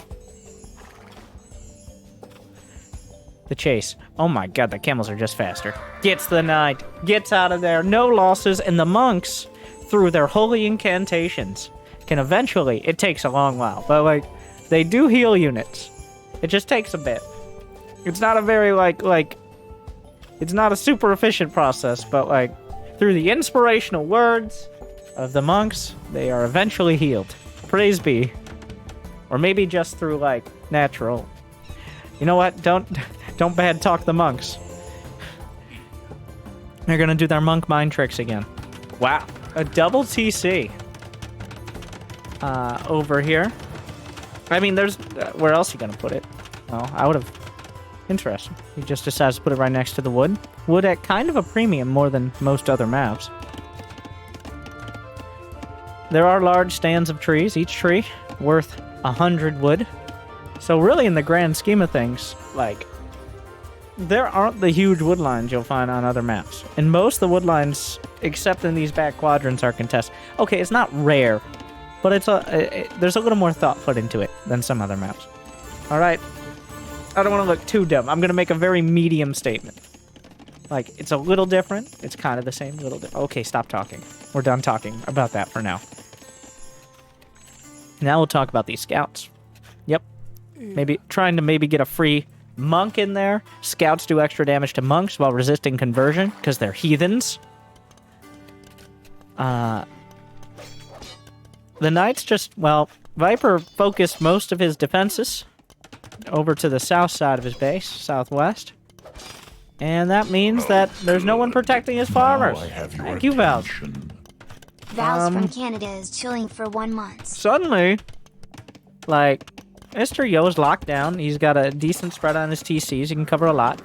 Scouts finding kills. Villagers starting to fall left, right, and center. Mostly center. Yo still down a couple vills. Probably shouldn't be taking this fight, but he's finding damage. There's 10 camel riders, 11 camel riders, 12 knights. Monks on both sides. How much stone? Neither player is particularly close to a castle, but they're working their way there. And this is about as even as we've gotten to the castle age. Besides Viper's tower, that is only about 9,000 arrows away from killing that house and denying this woodline. Oh, he just... Wow. Yo sold a lot of wood for gold here. Probably just to balance his economy a bit. And now, Viper's buying food. Well, he did lose some farmers in that last exchange. Yeah, this is about the most even we've been in the Castle Age throughout this whole series. Took 4 games, but here we are. The conversions will begin. Immediately turns tail. Monks on both sides kind of just zoning. You come in this zone, they're gonna do things to you, alright? They're gonna... The words they say, very convincing. Yo, a few villagers down, 69, nice enough, but Viper, 70, he's got 4 TCs. Up against still 3 from Yo. Not a huge deficit, especially at this stage, but... Ooh, the castle was thrown down. The scouts are gonna go for the knights. Wow, they move quick. The Berbers with... No, they don't have a bonus. They just seem like they move quick. I say, with great authority. The knights moving out. It looks like a bit of a base trade. As villagers being slaughtered by camels, but the double CC paying off here. Viper correctly predicting that's going to be a vulnerable location. Monk murdered in the open field. Not sure what it was doing hanging out there. But villagers being taken out. A lot of camels will go down during this, between the pikes and the TC fire. Looks like the monk does not get the conversion off. And now there's a bunch of knights in the base. So we're just killing villagers here. Neither side wants to engage heads up and really couldn't find an opportunity. At the end of the day, Viper lost like 20-something villagers, leaving him at 68. MrYo actually drives the knights away to an extent. They're going to win that fight. You do need to be at similar numbers to really see the benefit of camel riders. Somehow, Yo prevents much damage to his economy while gutting the expansion of Viper. Despite Viper having multiple TCs in that location, the camels shrug it off, even with only +1 armor. And suddenly MrYo's up 13 villagers, and neither side is heading towards Imperial or has a castle in a devastating position. Now, the issue is the numbers. 18 knights and a few pikes up against 7 camel riders. Wow, MrYo starts Imperial while the knights are running through his base. He's held it off so far. A castle over to the right side. Conversions begin. That will drive alongside the potential high ground.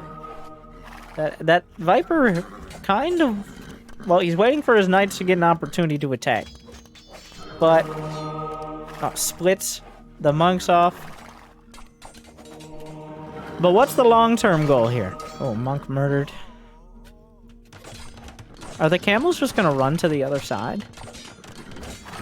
Yo gambling a bit that he can defend him. Oh, well, Viper with a bit.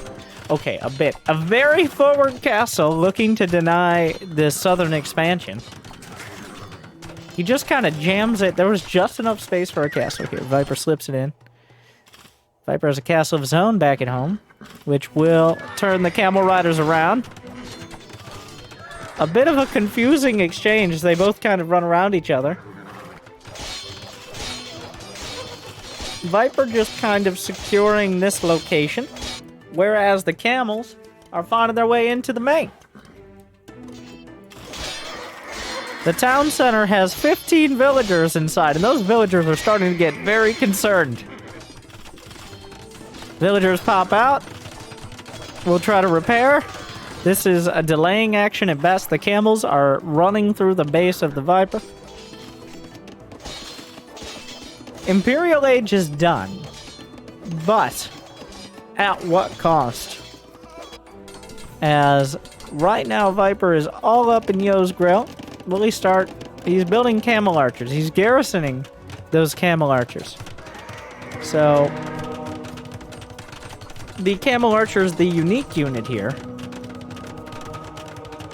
Berbers also have access to mounted oh my god. He's converting villagers, which is the only ranged attack he has, is the power of the holy word. Camels having a tough time as the pikes build in number. The one thing... Well, oh my god, the camel archer is murdering everything. He held on to him until he had a more meaningful number. And he's got chemistry on the way. Bracer is done. Bracer, +3 ranged attack already done. So these camel archers, a hard tech switch. An expensive one. Out of MrYo, but kind of out of nowhere. And Viper's attack will slow down. Researching chemistry under fire seems dangerous. But chemistry will complete that last ranged attack upgrade. Gives them additional accuracy. I don't believe it gives range. Oh no, well, that is not the ideal camel archer movement. Oh my god. Oh sweet Jesus. They obviously didn't research their pathfinding upgrade. Well, some of the camels will make it out. So, MrYo, 85 villagers to 116. But here is the big sticking point. No, I'm not talking about halberds. I'm talking about Imperial Age. Trebuchets in production, a long way off here for Viper. So, with the aggression from both sides mostly dealt with, this gives Yo time to stabilize somewhat. Okay, maybe not very comfortably, and maybe not with an economic advantage, but he will be able to knock out this castle. And he will be able to secure well, I say that, but then these knights are running through. Yeah, camel archers, everyone's locking it down for the later game here. That's what's happening. We are going to Imperial. And Yo is about even on score, if not quite there on villagers. The camel archers, I don't know that in high numbers, the Franks have like a particularly solid counter. Like, Frank skirmishers are... I'm checking. Like, he can build melee. Throwing axemen, not huge. He doesn't have bracer or archer armor, and while he does have elite skirmishers, they don't have thumb. Like, there just aren't too many great direct counters. Maybe beside siege, which is still a little dicey. Like, obviously, paladins can take a lot of hits, but the camel archer count is growing. Is at 23. 23 is without, like, do Franks even have onagers? They do. But with a lack of skirmishers and with knights and / paladins unable to realistically close the distance, we will see. Knights still doing some harassment to Yo's base, who's been struggling to keep that villager count, trying to grow it to 100 at least.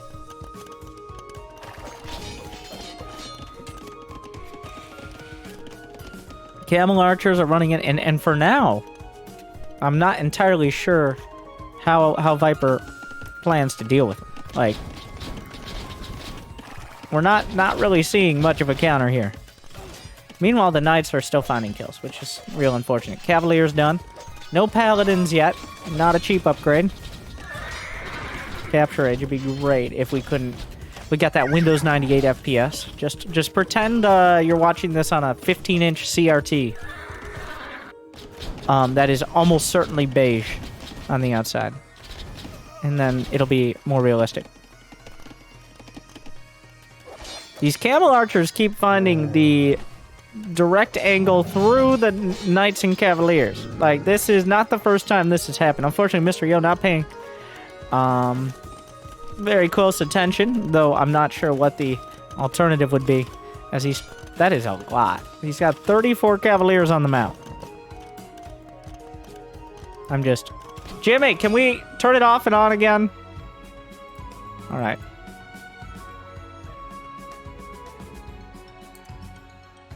Hello? Well. Huh. There you go.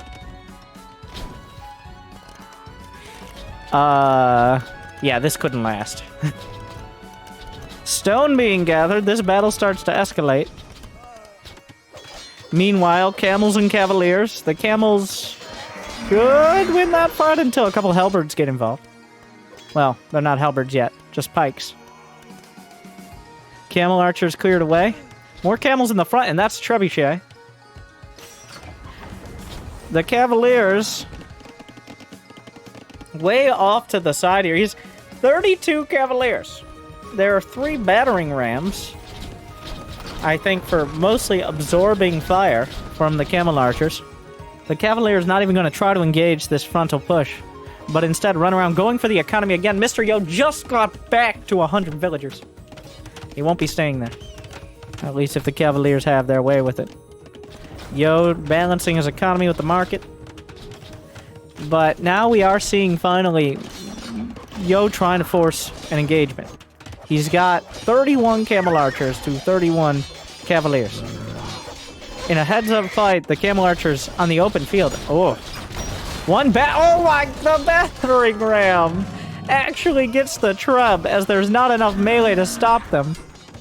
The pike, well, the halberds now. Closing the distance on the camels. Some of the camels actually going down the halberds. Camel riders getting cut down by a superior number of cavaliers. And so far, well, Viper has not found the opportunity to get paladins. I'm not entirely sure he wants them, as it looks like he's switching up into... Is it going to be skirmishers? Or what is this upgrade for? As he's adding on archer armor and ballistics here, as well as scout cavalry. So, meanwhile, getting +3 melee attack is Yo, who's still sitting at 103 villagers. Oh my god! Ah! Ah! He's got 5 rams! Prepare for ramming speed! Oh my, the camel archers, if the rams are in front, they have massive pierce armor because, you know, they're armored rams. So, the pikes popping in, which increases the speed and protects the pikes. The camel archer is distracted right now, but the camel riders will deal with the cavaliers. Yo, the score dead even. The villager count for Viper is actually quite high. He's at 140, which is almost too much, as it limits the ability to have enough army to contest Yo on the field. He's getting herbal medicine, which is increased heal rate for garrisoned units. I think they have to be garrisoned with monks, though, so that is... I'm not 100% they have to. That is a lot of rams. The battering rams, cause that is his counter to trebs. I was like, well, the Franks don't have great, like, they don't have amazing anti-archer. Rams just kind of ignore archer. Is this really happening? Okay, well, there you go. I guess that's one way to do it. Okay. Who would have thought? Viper, obviously.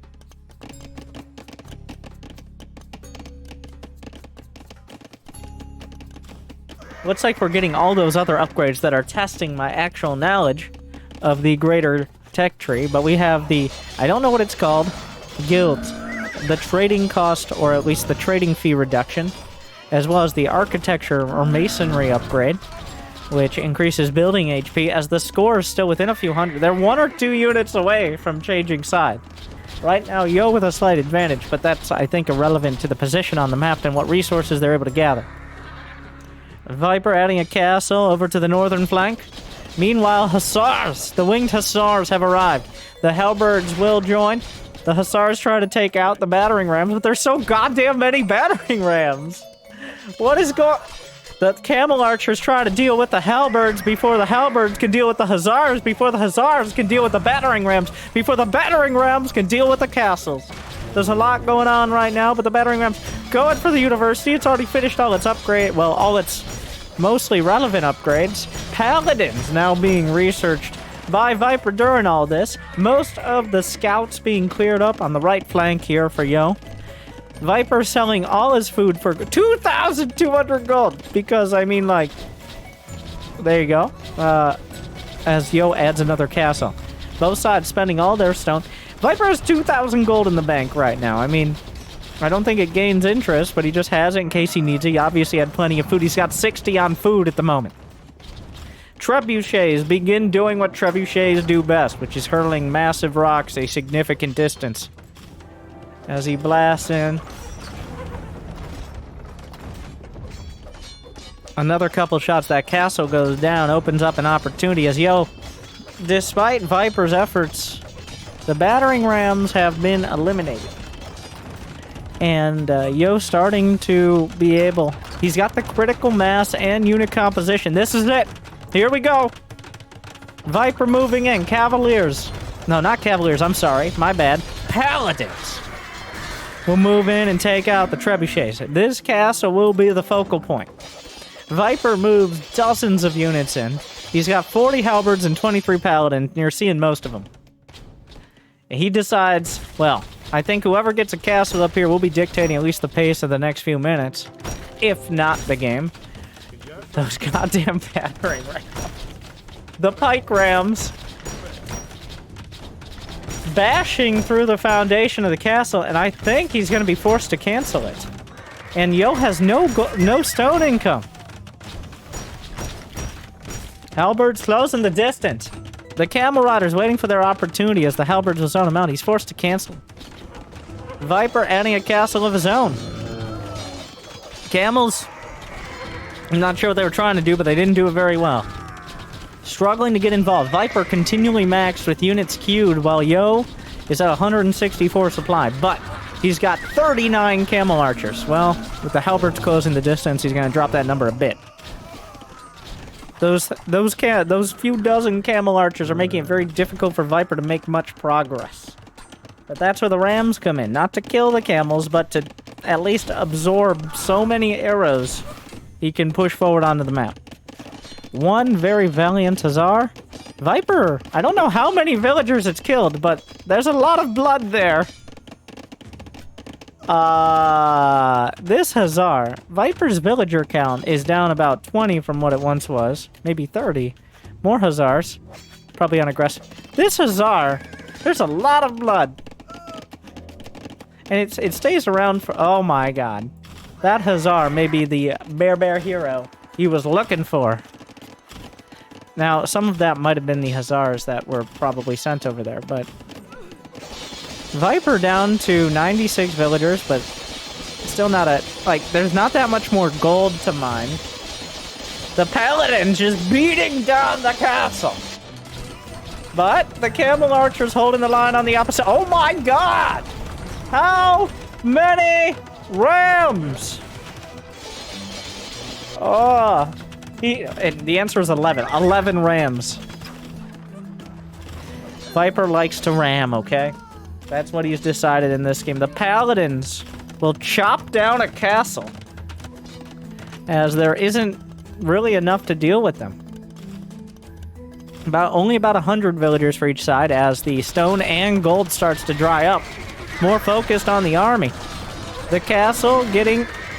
There's enough villagers to keep it intact, but Viper does not have any stone income. He has 250 left. He's grinding through it. Trebuchet. The rams! Prepare for ramming! Moving forward! absorbing not that many arrows because there's more valuable targets in front, so the Rams not doing much, but they're just bashing through anything they can. Where are melee units? Melee units are required. The Paladins are here. A dozen Rams. Well, give or take. The Paladins trying to support this castle. Yo has no castles to back it up, and he only has 350 stone in the bank. This castle seems kind of important. The Camel Archers fighting the Paladins. There's not any pikes or camel riders here. Some more popping out now. Camel Archers to the high ground. Paladins trying to close the distance. They're fighting up to the high ground. The Rams crashing through the castle. They're having a rough time getting the surface area, but even a few Rams are going to be more than enough to take it down. Viper looking for the opportunity. Yo only ahead a little in score. Those Camel Archers probably making up the majority of it, but this whole area, multiple town centers, Paladins rampaging through, and Rams doing as they do. Hussars for some counter damage. The Camels are still intact. He's got 35. Halberds have dried up here. Plenty of Halberds being rallied across, but the Halberds that were kind of zoning out the Camels of both varieties have been taken down. This town center, I think, serving as just a safety bunker for 15 villagers. The other villagers who helped build it, well, I mean, like, draw straws.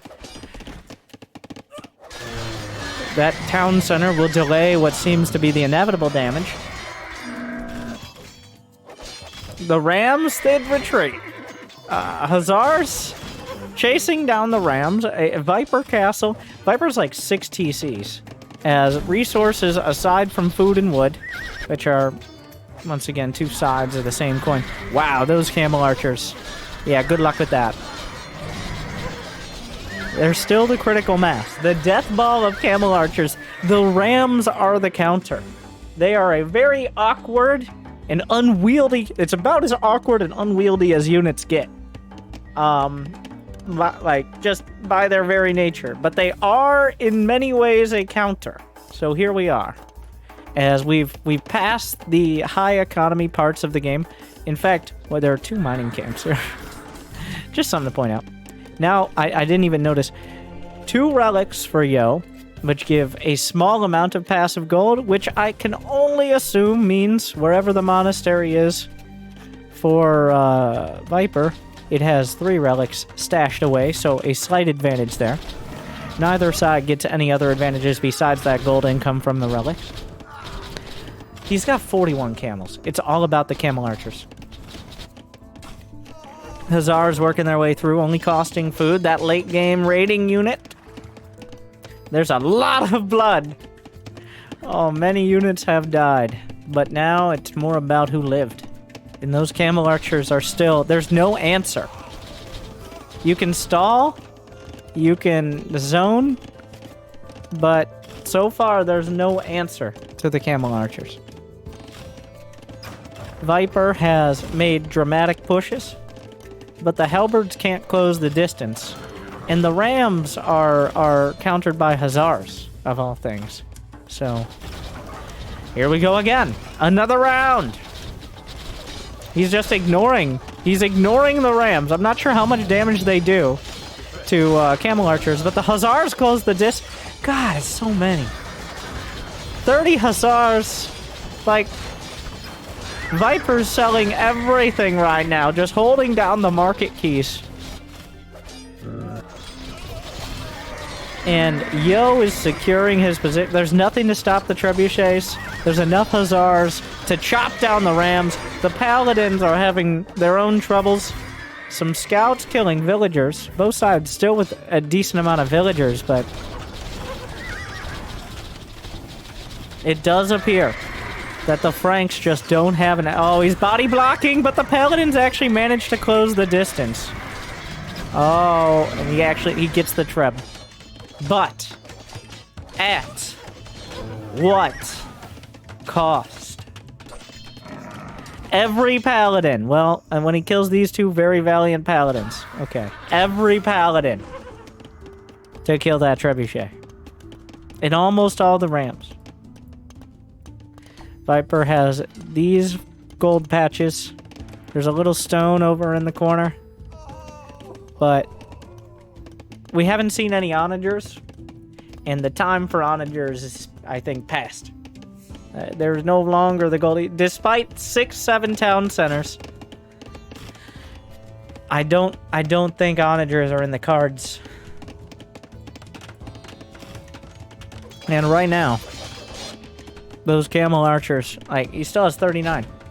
Yo has no gold income, but he's already paid for the camels. This is kind of the awkward part of the game, where...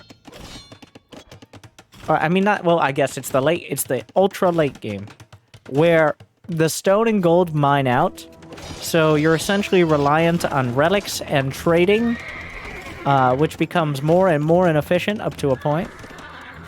And it comes down to who has better trash units and who maintains a solid death ball. And throughout all of this, the Camel Archer death ball has been the ticking clock for Viper. He's tried to circumvent and delay with rams, but he's got, like, Franks don't have access to Hussars. They have great light cavalry, the upgraded scouts. They actually have... it seems like with the high ground and the castle, they'll easily beat these Hussars. But it only costs food.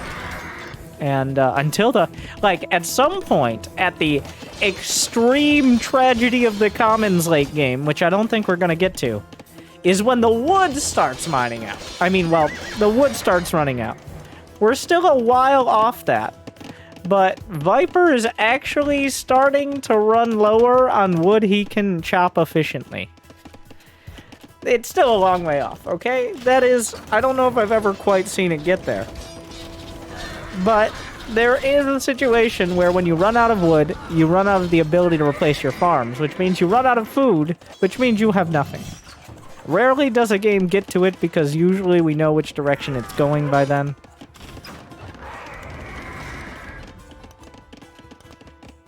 I mean, this kind of describes the direction here. Let me show you what it looks like. I think that summarizes the situation pretty well. Oh no, he got in. The only wood that is being... Okay, some of the only wood. The villagers will be murdered. Viper's maxed out with no answer. Still 35 camels. Camel archers, to be specific. He's got 59 halberds and 30 light cavalry and 1 valiant paladin. There he is. The commander. But it's trending a certain direction. Now, Yo doesn't have... He has 80 on food. And he has got 4.7k wood and 3,100 food in the bank. He can keep churning out Hussars for possibly literal days at this rate. As we're past an hour of 15 of game time. The trebuchet is starting to work. There's not too many garrisoning in all of these. Yo selling, he's selling at bottom dollar prices. That's about as low as it gets. 100 wood for 17 gold. So, it's not a very even trade, but there's not much wood left. I mean, there's not any gold. Are there any gold patches aside from these, which Yo is now mining? This is the last gold to be fought over. Paladins have been produced, and it looks like, once again, a trebuchet will be left surprisingly unprotected for... That's the commander. Remember the commander? There he goes.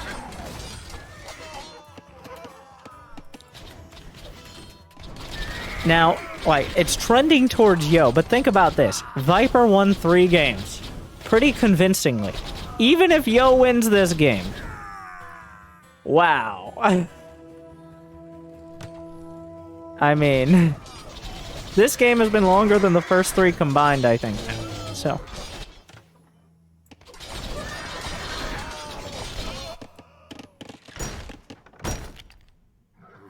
Get him. Yeah. Well, it's still not over yet, and I don't think it's likely to reach a well, there's just not that much option for decisive fights anymore. Like, you're not going to commit all the camels to one place, because Viper's not going to commit all his units to one place. Most of his production is in the center of the map, but... At this stage, the war of attrition has been continuously won. There's dozens of hussars queued up on top of the 50 already on the field. Paladins have found an opportunity to get into Yo's economy again. Yo at 96 villagers and plummeting. Though he will continue forward. The wood! We fight over wood. Alright? The great wood wars have begun after the gold runs dry. The ram run out of things to do. Hussars still fighting.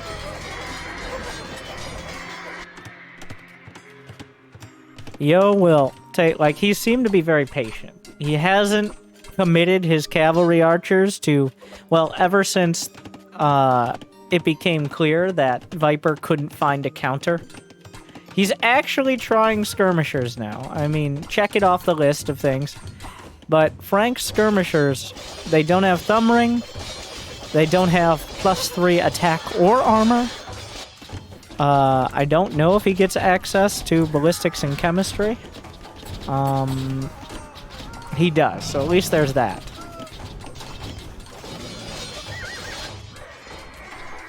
Yo is down to 89 villagers, but he's still maxed out with plenty of resources, so that just means more army on the field. The monastery! The relics pop out! That's actually... That's most of Viper's gold income, such as it was. Those 3 relics. He's gonna have to rebuild the monastery, and he's gonna have to build a monk, which costs gold. Yo is just starting to run over as Viper can't put enough out there to defend. The Hussar... Is that a trebuchet? Oh my. Just from downtown. You can't... Oh no. Don't... Okay, he saves it. What a save. Yo, running through the base with Hussars. The camel archers... Whoa, whoa, whoa! On a move command! That... We've seen some devastating move commands. Oh, there are skirmishers. He does have maxed out Frank upgrades on him. I'm not sure if chemistry's done. I think it is. As we move closer and closer to literally just wood. There's still these gold patches. There's about 600 gold left to claim. Of the old-fashioned way. But Viper losing the monastery is painful. I have to assume he's built another one. That literally is his gold income. Oh wow, this is everyone's here. I think Yo wants those relics as well. The halberds will trade pretty well, but the camels are providing a lot of cover fire. The wood's gone over here. There's still a few paladins. He's really keeping close eye on them here. Some of the paladins bruised. The skirmishers do not stack up well against the hussars, but every single camel archer he kills is a big deal. It's been trending Yo's direction for quite a while. But he still has to be careful. Oh, no, that monk! That monk is 10 times more gold than he has. Oh. Viper has 12 gold. Oh my god, what a dick!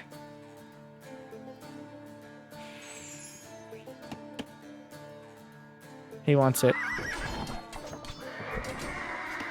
Yo is keeping it together. The camels are... the relic acquisition, only the monks have the special hands, okay? Nobody else has the special hands to carry those relics. Ah! Surprise! He's converting the halberds because, I mean, the entire group of camel archers is protecting these monks. Or this monk, specifically. Yo is just selling his gold off now. I mean, selling his wood off for gold. Viper is starting to drop below a constant max out as he's running out of wood. And both halberds and skirmishers require wood. Scout Cav don't, but it's starting to really fall apart. It's been a long effort. The monk. That's the next mission. The camel archer count is still at 39. Hussars. Viper's at 121 villagers. He's only got 31 army.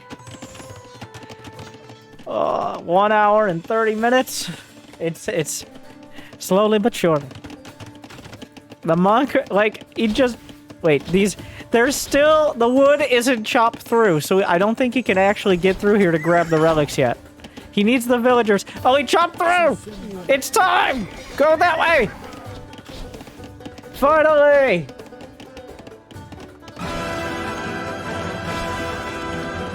Ah! Ah!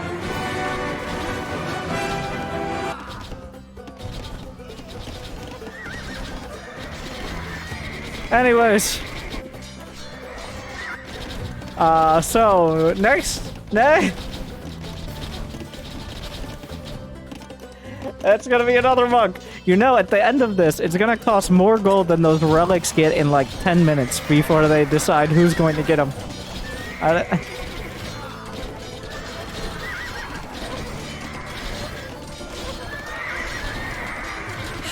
Camel archers. If I have to say camel archers one more goddamn time. You know, it's not... Why can't they have a fancy name? Because when I say camels, like, that could be camel riders, but it's not. It's camel archers. But from now on, until said otherwise, camels will be camel archers. Everyone knows.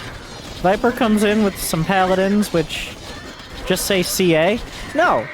No, that sounds worse. I don't like that. No. CA? Ugh, sounds terrible. No, not a good mouthfeel. All right?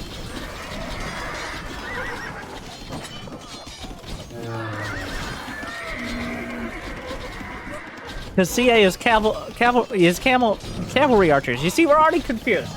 It's camels.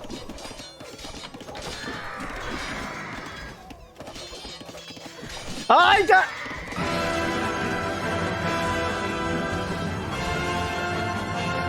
Get him, Jeb! Come on, Jeb! He got the relic! He got out! Run! Or walk purposefully! He keeps getting shouldered. The halberds are looking for it. If the hussars would stop getting in the way.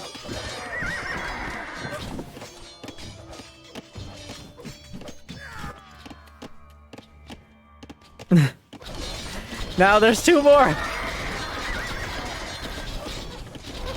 My god, the blood. The camel archers are still at 40. I'm pretty sure with 3 relics he could build one... Oh, he's mining the last gold!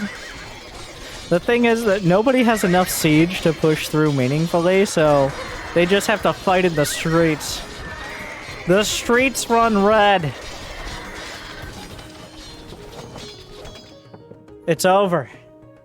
Oh my god. It's over. And that will put one on the board. Oh.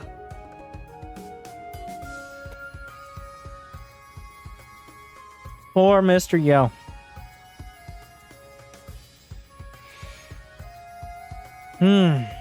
What a game.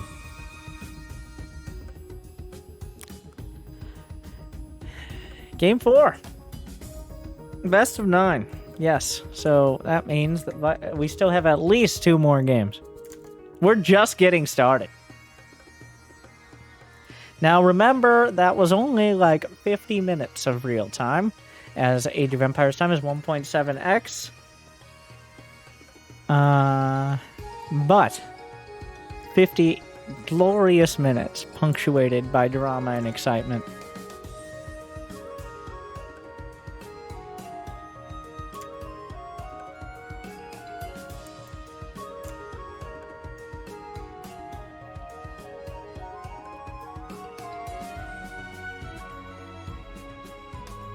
The next map will be Valley.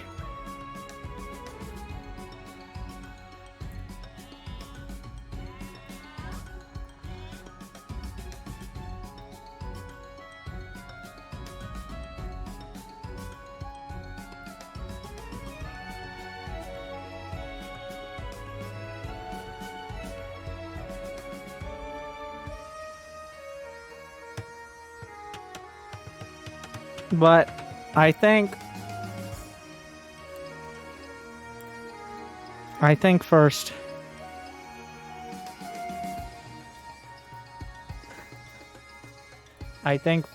we'll do... Hey, Jimmy! No! We'll do a quick advertising break. Because it has been a process here. So,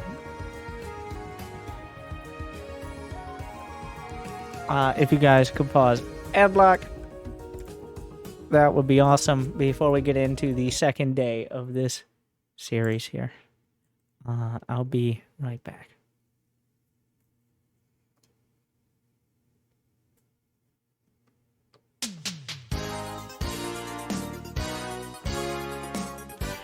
Hey everybody, I'm Winter, and I'm here to talk to you about Ellie's Charity Invitational. So, it already happened if you're watching live, but that's why you're watching this video, or this stream. So, Ellie 4K, in all her glorious Canadian wisdom, decided it was about time we stopped treating animals like we're still in the Dark Ages, despite enjoying the gameplay of the top players working their way through them. So, the LA Charity Invitational, benefiting the Humane League of the United Kingdom, because why not? And it has been the beneficiary. Not saying that these players don't get prizes, okay? Not saying that. $1,000+ on the line for the first place, and of course down the line as well. Over the past month, we've decided...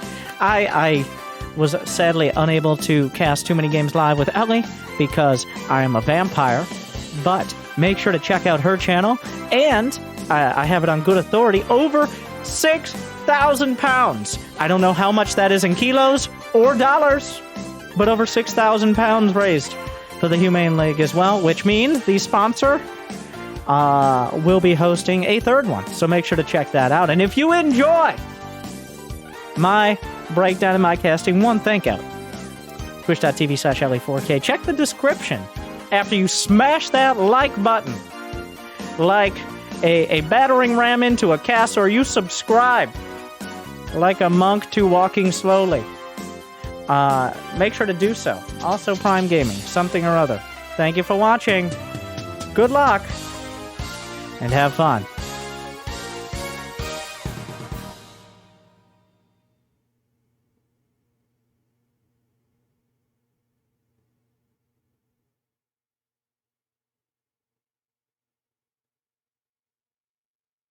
Jimmy! Thank you guys for sticking around.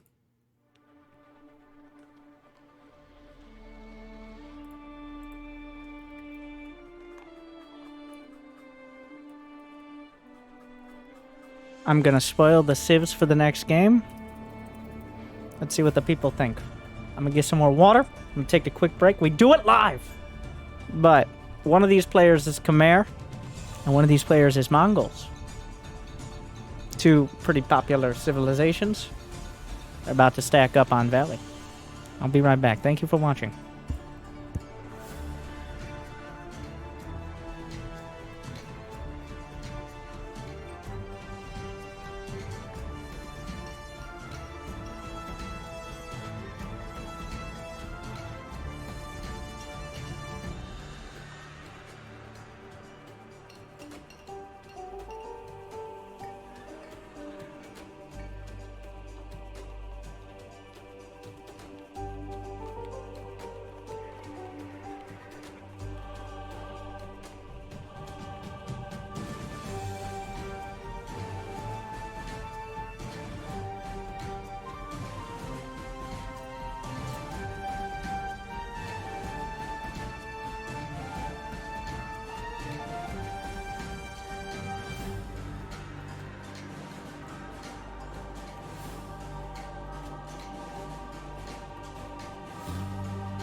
Oh, a follower. Is that all? Zach the One is chilling for 40 months. Wonder FDW.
We will see.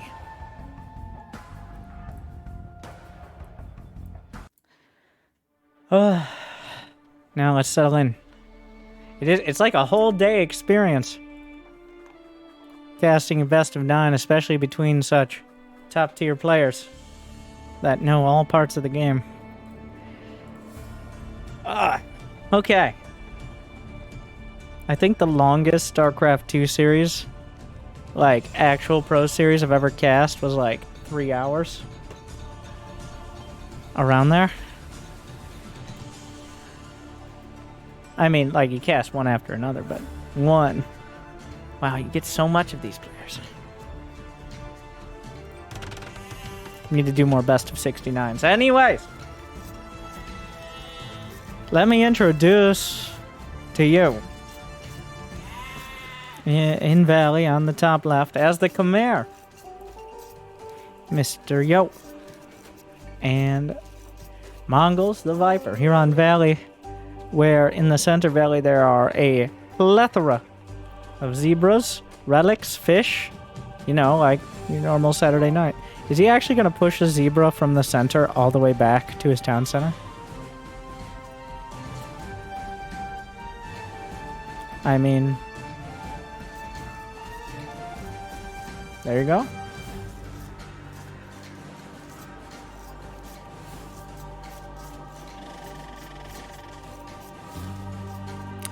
It's quite a process. I mean, you know there's going to be zebras, but it's still quite a time investment.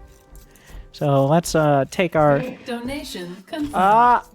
Historian just donated $10. You said it was over 4 days. Used to best of 21 series. Might just be the marathon types. Well, everything in Age of Empires just is. It's methodical. Everything takes longer. The early game, the late game, the mid game. Is that good or bad? There are ups and downs. But StarCraft is, of course, a faster game, but that's not always a good thing. Let's start with the Mongols.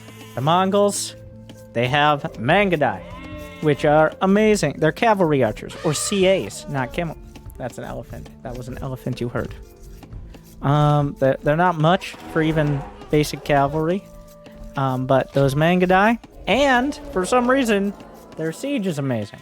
Also, their hunters work faster for that early game. There you go. Big on raiding, big on archer, like cavalry archers, of course. The Khmer have some more interesting, like, unique bonuses. No buildings required to advance in age. Their farmers don't require, like, they don't have to walk back. They just somehow teleport the food to the people, which is pretty great. Their villagers can garrison in houses, as well as battle elephants are kind of their thing. So, and plus scorpions. So they have a lot of, like, they have a lot of unique bonuses that are essentially not seen by almost any other civs, if any. Whereas the Mongols, like, you see cavalry archer bonuses before and all that. They're just historically good at what they do. Also, when having hunters that work faster on a map that has, like, 38 zebras or more. I don't know how many. A lot of zebras. You have to hunt the zebras. Zebras not big on getting tamed. So, I obviously MrYo knows this. He's pretty good at this game, from what I've heard. He just beat Viper over 90 minutes, so. Jimmy! So, usually this solves the problem. I like the phone icon there. Really reminds me of how old the game is. Like, Disconnect has a phone. I mean, I guess I don't know how else you would put it there, but...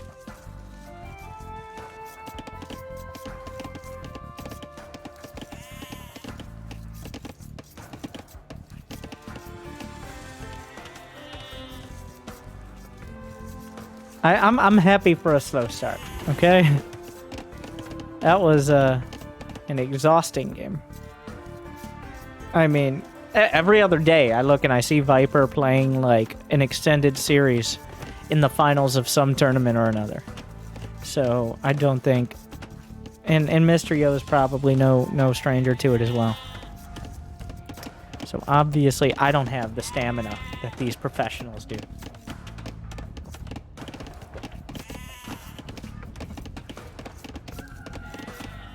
Barracks on the high ground, but, I mean, that doesn't mean much. High ground can be almost anywhere. Just convenient. Still, using those zebras to jumpstart the economy. Viper hits feudal. Whoa, it's just a straight-up drush? Wait, no, I'm dumb. I'm sorry, I take it back. I was reading it wrong. Viper hits feudal significantly with only 17 villagers. What is that? This is a full-on scout rush, whereas MrYo delayed more of a standard feudal timing with 20 villagers, which isn't even particularly slow. In fact, that's pretty quick. It's just Viper is really jump-starting with this. This is a zebra-based economy right now.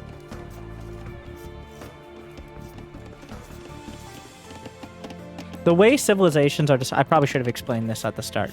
There is a pick ban process where each player will be able to ban a couple civs, and then they will have they pick back and forth civs that they could potentially use. Once they use a civ, they can't use anymore, but they can pick it on any specific map. Like, for example, if MrYo had used Khmer on Arabia, he couldn't be using them here. Same with Viper and Mongols. And then picking a civ in that process, which we didn't show because usually that's done live, effectively bans it, obviously, from your opponents because only you can pick it. Oh, the dance. As they step uphill. Pretty sure... What?!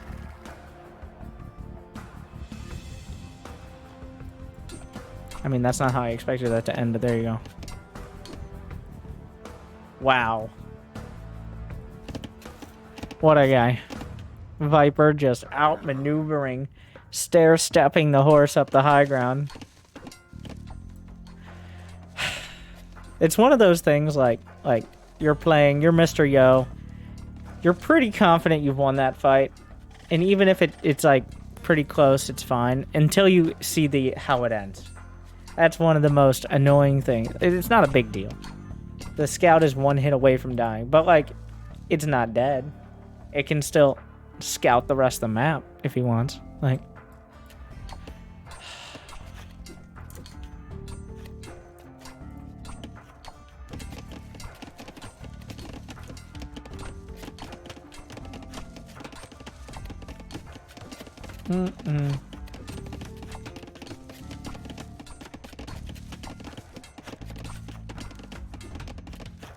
Ah, I got it. Okay. Just looking at my fancy observer hotkeys from Castle Age, trying not to be such a noob.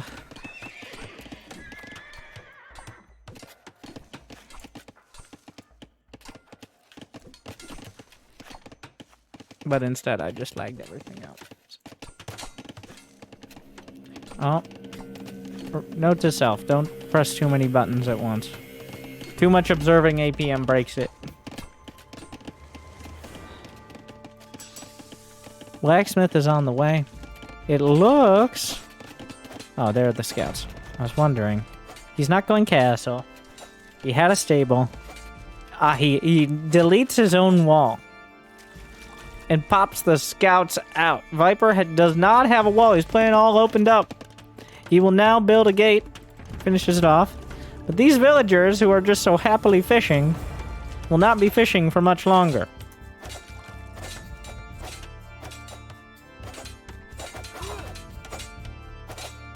Oh my god, one of them saves itself with a quick wall, but...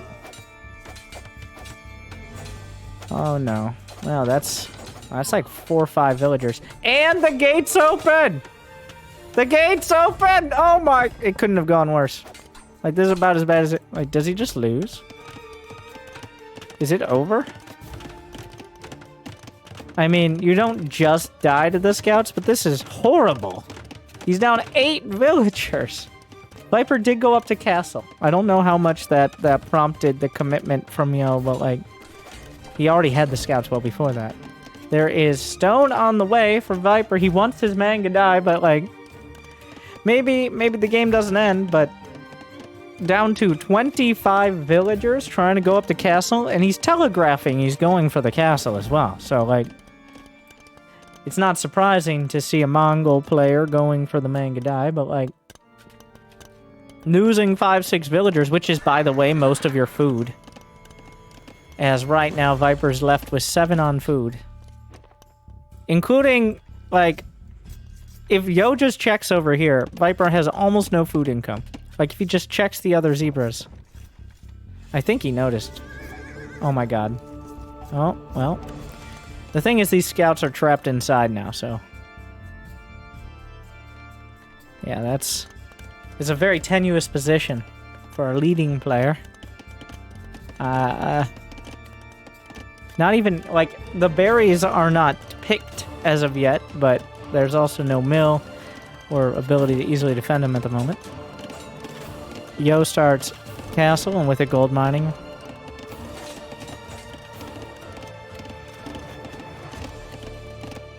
He is... the scouts have been mostly denied any additional damage. I'm pretty sure Yo's figuring this out now. Yeah, these villagers are just... the castle begins construction. He managed... wow, the positioning. Uh-oh. He's got to finish that. He managed to find a spot where he could wall his villagers in to build the castle. So Viper making the best of a rough situation. Still, it's obvious which direction he's going. It's going to be mangoes.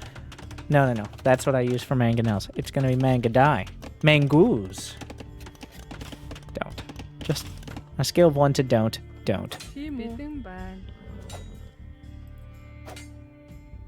This is happening. Juking the town center fire. It is. I'm interested to see how Viper tries to drag himself out of this position. Yeah, with no more TCs. And also, another important thing. How does MrYo capitalize on his advantage? Does he add... he's got enough wood for 2 more town centers. Looks like 3 TC into map control. You gotta be careful you don't let the Mangadai count get too high. As they are some of the strongest units in the entire game. But Yo does have the economic advantage, map control advantage. And he's going to be using it. He's now cornered the scouts. The scouts will try to break out. Good luck. Crossbows. Oh my. Well, we didn't see the action, but I think you can figure out what happened there.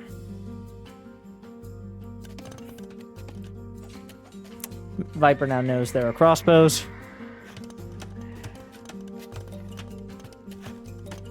Viper only has 9 on food. He can barely replace villagers off 1 TC, let alone anything else. So... whoa. Those scouts had a rough day, but... It's still looking very good for MrYo. Crossbow's not super great at taking down walls, but not terrible either. They don't have a ton of HP.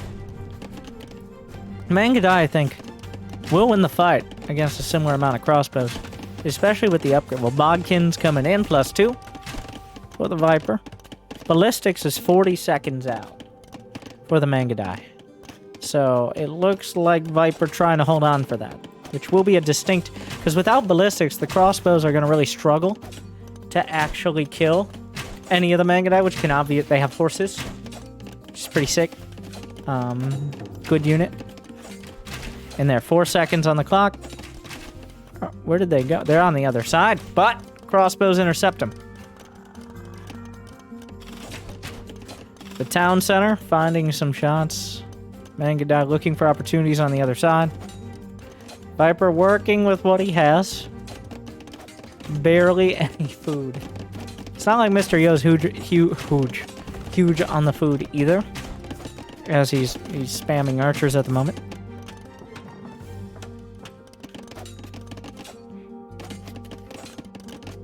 Three TCs though. which means whenever he does have that food income, he can just continue pumping the villagers, of which he has 14 more. The mangoes have arrived, and the scout looks like it's going to be used to draw a little fire. Oh, wow, that's a lot of damage. He deletes his walls to get through easy. Sniping crossbows.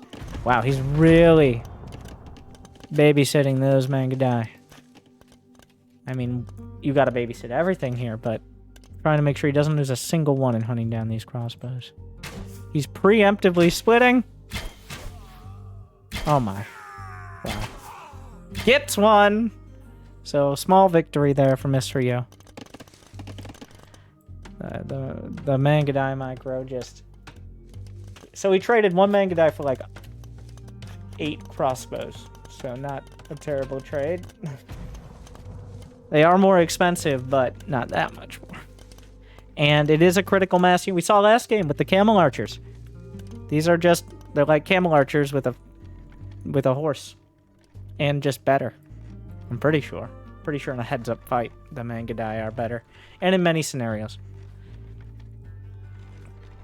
Pops out a Mangonel as well. Oh my god, the full Mang! Come on, Mang. There's no non-awkward way for me to say all these units in shorthand, but the double mango build.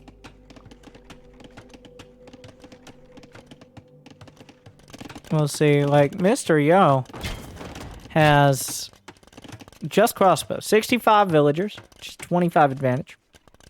He finished... Wait, whoa. I'm sorry. I read this wrong the whole time. It was MrYo who had ballistics. Wow. And he still barely did any damage to the Mangadai. Wow, that's even more impressive. As, yeah, I was just reading it backwards. Incredible caster. And now, with ballistics done, he was just relying on positioning to get the damage before. Oh my god. High ground manga now. But the Mongol siege units are just built different. And by that I mean faster. So, the chase is on. I'm not sure if the mangonels are faster than the crossbows. Probably not. Oh, that... He does the fadeaway shot. Behind this, Viper still only on 1 TC. So, he's relying entirely on pressure here. They're both utilizing the market to balance the economies and get, well, whatever they can. Something's dying. There was a spearman there for some reason. The dance continues. Everything faster. Oh, the shot! Oh, he gets it! Yo snipes the mangonel. But gets sniped in turn. 2 more coming up. We're not done with these. The shot. I still hear arrows somewhere. Oh, there are Mangadai all over the place. Almost sniping, both sides. Oh my, I can entirely miss the... He did not kill Viper's. Viper's micro is just... And this is entirely micro-reliant. Right now, MrYo has to be scratching his head a little, like he knows. He has to know he has a huge economic advantage. But Viper is knocking on the door. Any sort of opportunity can easily be exploited by these faster units. Yo, this reminds me of last game, where it was Viper putting heavy pressure on, and Yo trying to sit back and take the punches while getting a quicker Imperial Age. And here we go again, as Viper is sitting on 50 villagers. And his Imperial Age is nowhere to be seen, and will unlikely a long way off. Whoa! Did he just lose a mangonel? Oh. Did he lose it to the TC? I wasn't watching closely, but you do not want to be... There's only 3 villagers on this castle. Like, I think he sacrificed the crossbows. I think this was a bit of a miscalculation here. Yeah, it's a bit of a rough position. He's got... The castle's at 87% done. The mangonels are moving into position to body block. Like, without the mangonels, there's nothing that stops, like... You'll lose a few crossbows, but just sniping the villagers. Arbalest on the way. Bracer. The range and damage upgrades that he needs to fight the Mangadai. As well as chemistry. All the maxed out archer upgrades. The castle does complete. Wheelbarrow just now starting. Handcart. MrYo has such a better economy. He just needs to bring it to bear. We're starting to see it now. With all these Imperial upgrades, plus trebuchets. Is he going to build a second one? Yes, second trebuchet. Not even investing in conscription yet. Now Arbalists. Back to zebra-based economy. The now Arbalists are making their way around. I guess he could just go to the base. They don't move that much faster than mangonels. Mongol mangonels. But they do... Oh my. Ow. Very satisfying to watch, though. Until that shot. A few Mangadai somehow slipped through. There was a gap in the wall. They'll start murdering villagers. There's nothing that can easily respond to that. Like, if there's no TC or castle, there's nothing that, like, yes, just rally out. Oh, into the houses. There you go. Khmer houses. The trebuchets will eventually knock down Viper's castle. And while Viper keeps winning battles, he's definitely losing the war. Between the score, between the Imperial Age, the Arbalest, Viper is still dodging shots, but you're gonna hit some of them. And there's just not the economy or the numbers to just crush this army like he'd like to do. Sniping Mangadai. Trades all favor. That guy, this one. And at the end of the day, MrYo will take a second game on the board. The scouts just doing critical damage early, denying that zebra economy that he wanted. And that means MrYo takes a second match in the ECI2 Grand Finals. Next up is Regicide Fortress, which is an entirely different type. So this is King of the Kings. I say cleverly.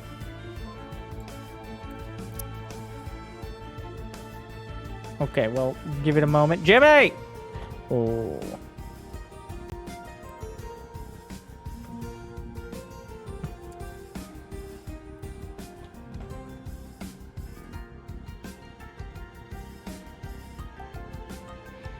It looks like we got there. Okay. Let's put him on the board. You might be like, Winter, no, this is the middle of the game. They have castles. No. Welcome to Regicide Fortress. It's like Arena, but also worse. So, what does this mean? You kill the king, you win the game. That's it. Instead of all of their buildings to win the game, you kill the king. Now, I've been told that sending the king out for both sides here, the Kumin king and the Chinese king, are gonna, like, exchange some heated words. They move quite quick, but they only have 75 HP. They don't have an attack either. They have people for that, hopefully. So, there is a scenario where if the king is left unawares, or if there's a particularly dramatic tactic, that even if you're way behind in some way or another, you can still win the match by sniping the king.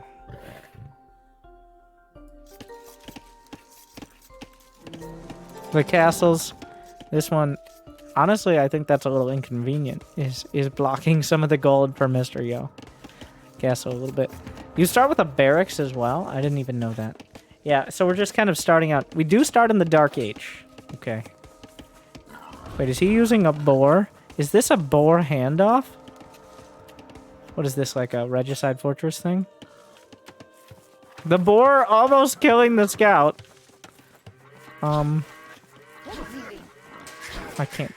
Okay. Well, that was an interesting exchange there.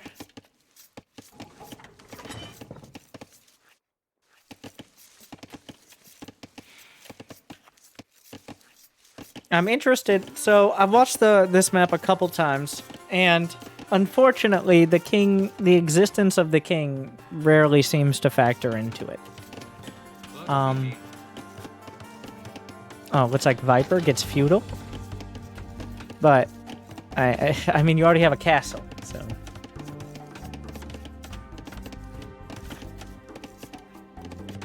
I think you start off with more villagers, but I'm not 100%.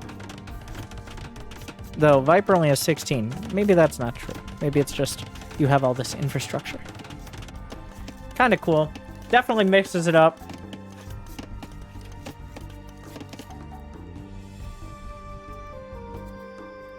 Also, the running animation is amazing. We gotta... Okay, now we gotta outfit wars, guys. Let's see. Who wore it better? Honestly, the Kuman King? Pretty weak.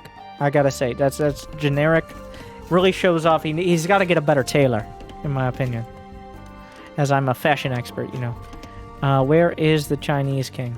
Where did you go? Is he already... I've seen people garrison in the towers. They can just hang out there. But where are you, Mr. King? Oh, nope, that's a scout. Where did you go?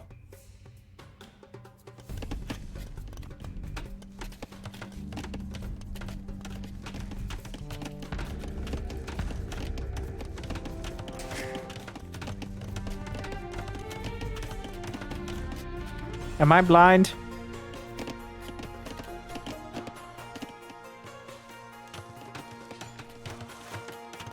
Is he inspiring his people somewhere around here? Ah! You see? Like, the tower's so sneaky, even I missed it, and I'm observing. It's hard to check out his outfit when he's in the tower, so I'm gonna have to give a reluctant but technical victory to the Kuman King in the fashion show so far. Now, I was saying humans. Most people I've heard say Kumans, which is just objectively more fun. So, we're gonna stick with that. They get a... Well, let's look at the bonuses. We got time. I mean, you start out with stone walls, so... It's like arena clowns with a king. Let's bring up the Prima strategy guide. Alright. Cavalry civ, or so they say. You got everything can get a little quicker. Alright, cavalry faster, siege workshops get their upgrades quicker, additional TC in the feudal age, and they have essentially everything's about fast and cheap. Well, mostly fast, not cheap. They don't have archer level 3, and they don't have arbalest. So, mostly limited to basic camels and paladins. Whereas the Chinese... Oh, they also have Kipchoks, which is another cavalry archer civ. Whereas the Chinese an archer civilization, but they have so many bonuses. Technologies, this only gets better the further up we go. Technologies are cheaper. Town centers get more supply, as well as line of sight. And they got chocobos, which are the fanciest archers. They're like a burst fire archer that actually counters skirmishers, or so I understand. So they can technically get, well, most units here. Just missing hussars and paladins. So even if you don't go archers, you still have a lot of support options.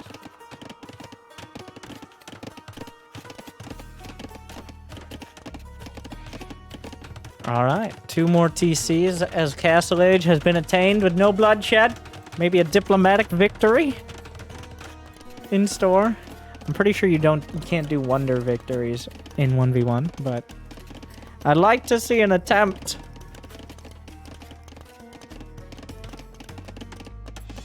Stone being researched. I mean, just having a castle means you can start your unique units if you'd like early on. The only, like...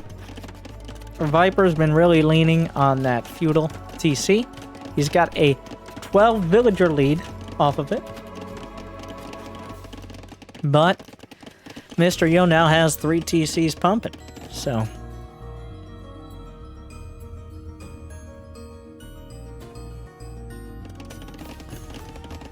And eventually they'll fight.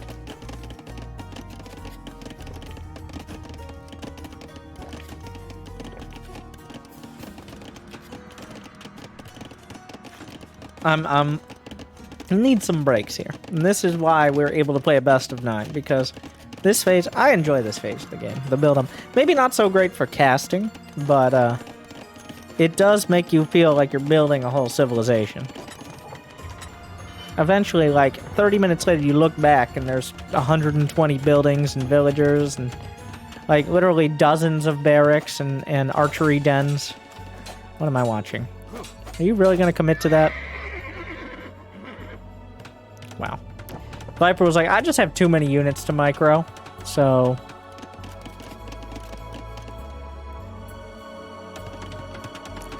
Let's reduce my unit count by 100%. Viper does make it to the Castle Age. He's gonna start night production. That is the choice to kick things off here. As well as the bow saw woodcutting upgrade. I gotta make sure I know, I remember that the ones on the left, because in my mild defense, I know I've screwed this up a couple times. In my very mild defense, in StarCraft 2, the production tab shows both players' upgrades on the top left. So I think that, like, I'm zoning out and just assuming who's getting what upgrade instead of realizing that's MrYo's.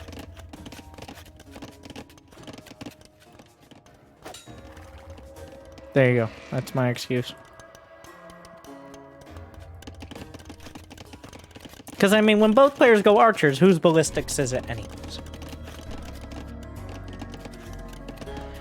Don't let him in. Oh, he gets home. Alright.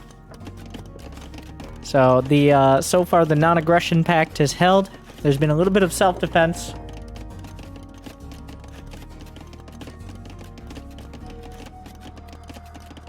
Oh, I never noticed that, but thanks for pointing out. The red and yellow bars, I think, now that I think about it for a sec, that's how many resources they need in order to get the next age. Like, percentage-wise in terms of food and gold. Red and yellow. I never noticed that, but I have to assume that's what it is. Lines up. Super cool. And you can see what upgrades they do and don't have by the light up things here. It takes a little getting used to, but it is actually, like, there's a lot of information.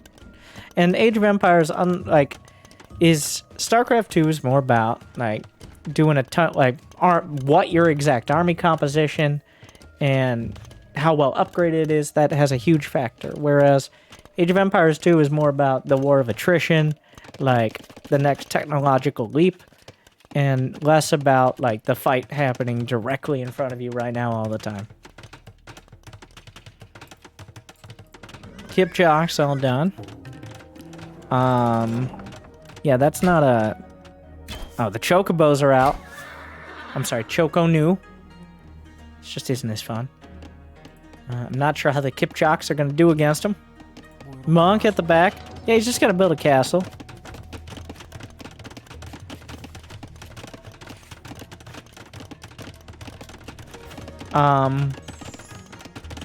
Both players have Imperial Age on the way, but Viper's building a castle. Hello? MrYo?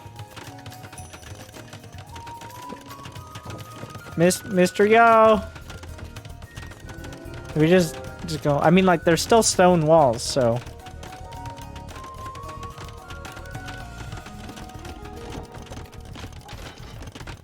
He sees it, right?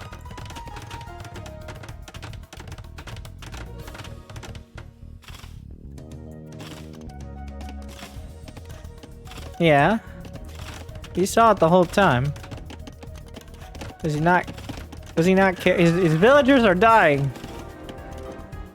I'm not sure what the play is here, but, like, he just has not yet acknowledged that this castle is is here.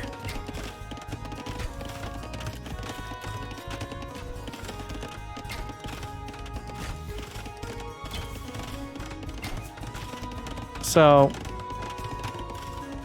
it's not gonna kill him, but Imperial's about to hit. And Viper's actually a little quicker on it. A Trebuchet could easily knock down this TC. The Choco News struggling to hit anything. It's hard to aim a burst fire bow. He's researching ballistics now to try to fix that. Oh, this doesn't look good. I've seen this before. Last game, they looked a little different. No! Don't let him in!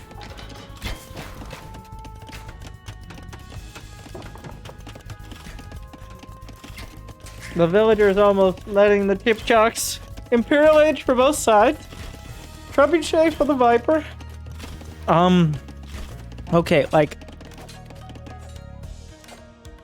It feels like... MrYo has no plan. I am happy to be proven wrong. But right now... Well, technically he does have a castle. You start with a castle, so there is that. He's getting conscription, he's getting bracer, and he's getting chemistry. Last game, it was almost this exact scenario. This exact scenario where Viper is raiding with cavalry archers of some flavor. And he's getting aggressive with a castle with less villagers. But this game... Oh my god, he goes for the market. What a... He knows that Yo needs the market. In fact, wow, he's... That's a lot of damage. He's just gonna kill it. Like, Yo is just selling at the market for everything he's got. The thing is, the difference between this and... I don't know what you're firing at. Is he firing at the gate? Oh.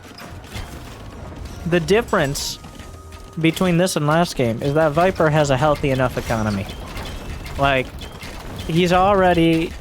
Just by the nature of the map. He already has plenty of eco. He didn't lose a bunch of villagers to scouts, so... The aggression definitely gonna pay off more. The Chocobo count is reaching a critical mass. Trying to hit something with the trebuchets. This castle is not very close to done. Quick walling here. Doing a decent enough job breaking through. If that castle finishes, the bleeding may stop. But is the Chocobo count high enough? There are no pikes. It's just 15 Choco New. The trebuchets now returning fire. 76% on the castle.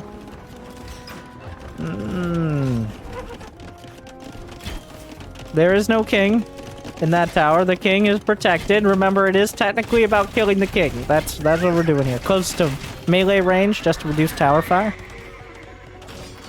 Those cavaliers running rampant throughout the outer expansions. There's some trebuchets over here. It's starting to get a little messy. And by a little, I mean a lot. Choco New, not a good counter to trebuchets. Cavaliers, a good counter to Choco New.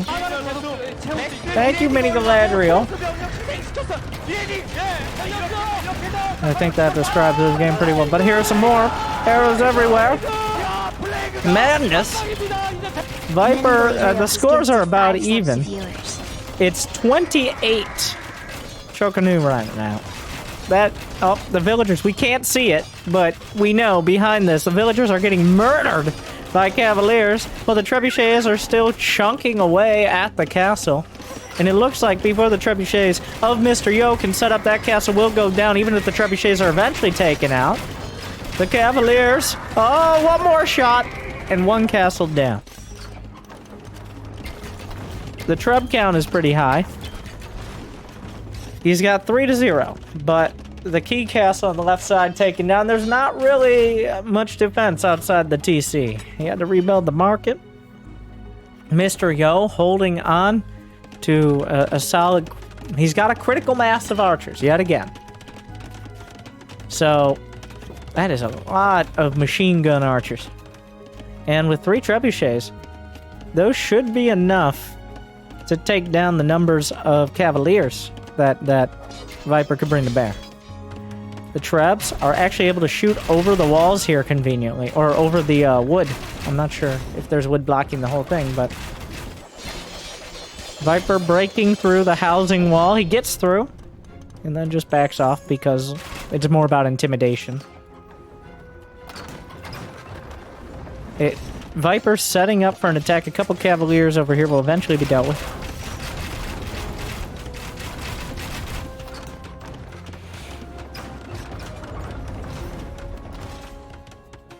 Cavaliers close in the distance. The Chocobo's raining down arrows. One trebuchet targeted. The castle bruised. Still 40% HP. It looks like the Trebs are going down. The choke point in the wall will help out a lot. A costly fight for the Viper, but very costly for MrYo as well.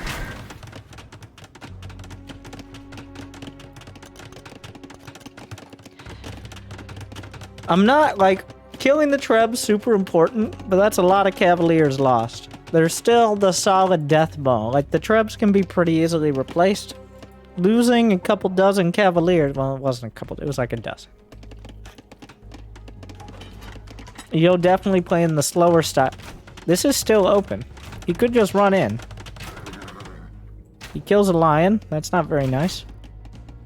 Yeah, I think, yo, this unlucky Chocanu. Finding out that indeed there are Cavaliers. Oh no! Ah, it's a disaster! You've got to lock that down. He does not have units that can deal with this.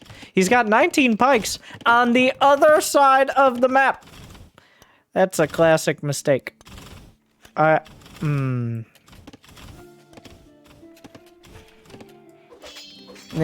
now there's Scout Cav. Yo is, while he maintains a slight score lead, his villager count about to plummet.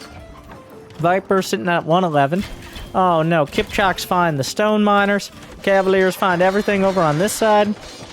Some Scout Cav, Light Cav getting in. And MrYo is, like, he's trying to rely on these Treb pushes. It's just not happening. Like, the Choconu are not able to kill enough. Ow, oh my god. Well, the Treb missed, but it hit something. Oh, there's not enough villagers repairing. 3 Trebs on the high ground. Ah! Ah! Wait. Okay, it only hit like 2. I was very scared. It looked like it hit more. The explosion was... It looked very dramatic. 3 Trebs are just raining down on this. Like, 1 trebuchet is not a significant number, and suddenly the Kipchak count. 18 Kipchaks. It's Kipchak o'clock right now. Up against the Choco News, we got the various archer flavors. A few pikes will help zone out whatever light cavalry there is, but Kipchak's on the high ground. Okay. I don't know if the Kumans have access to Bracer, but he doesn't have Bracer. Trying to get the damage. The Treb's still intact, using a lot of his stone as Viper, repairing his castle. Gets one. Finally, they land the shots in time. The castle, like, it takes a lot of stone to repair this. It is not cheap, but it's better than losing the castle. This is the death ball push that MrYo's been building up to. Oh, repair! Repair! Repair! You idiots! Well, down to 1 Treb. Mangonel out of nowhere. Oh, knocking out Light Cav. Light Cav and... Oh. I guess it doesn't kill too many in one hit, but... Wow, this push is starting to get real shut down. Suddenly the score is starting to reflect what the battle looks like. Losing those Trebs and a lot of... Even the Chocobos.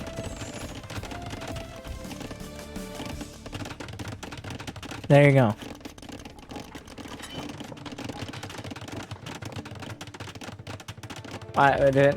Why don't they just name their things in English? Like the Britons. A bloody battle, but Viper, I think, has grabbed the initiative and maintained it. throughout this match.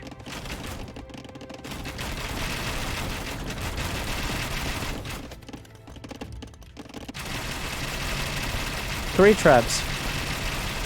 Yo, oh my god. I can't hear myself think. Please stop shooting. The Kipchak's not a great counter to the trebs. The trebs, pretty okay counter to castles. Trebs countering trebs. Castle being repaired. How much does Yo have in the bank? Plenty. He gets one. Good hits. There's no repair for the trebs of the Viper. Some Hussars close the distance. The Chocobos doing a lot of damage. Onagers researched the upgraded mangonels. Meanwhile, it's like one. Oh my god, the triple. They just kind of throwing it out there.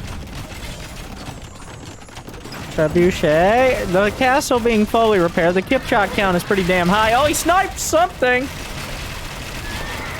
I'm not sure if that was an onager or a treb. But the treb snipe is there. Halberds close the distance. And Halberd's on top of the Treb. Treb goes down. Suddenly, MrYo's starting to turn things around. Kipchak's on the high ground, not going to solve all your problems. At least not so far. He's got 31 Kipchaks up against 31 Choco News. Onagers don't seem to be doing it. The snipes from MrYo are top-notch. He needs more Onagers. And he needs to deal with these trebuchets. Suddenly, MrYo with a great fight, turning it around. Good snipes on the siege. In come the Kipchaks. Hussars closing the distance. Choconu, defend it. Down goes one trap. A second one targeted. A lot of damage being dealt. Castle at 50%. Third trebuchet taken down, but at what cost? He's down to one. Onager at the back. Using all of his, not all of his stone to repair. That's Mr. who's at only 100 stone. Two Onagers coming up, working their way forward. Thank you, Acropolis. Chilling for 54 months.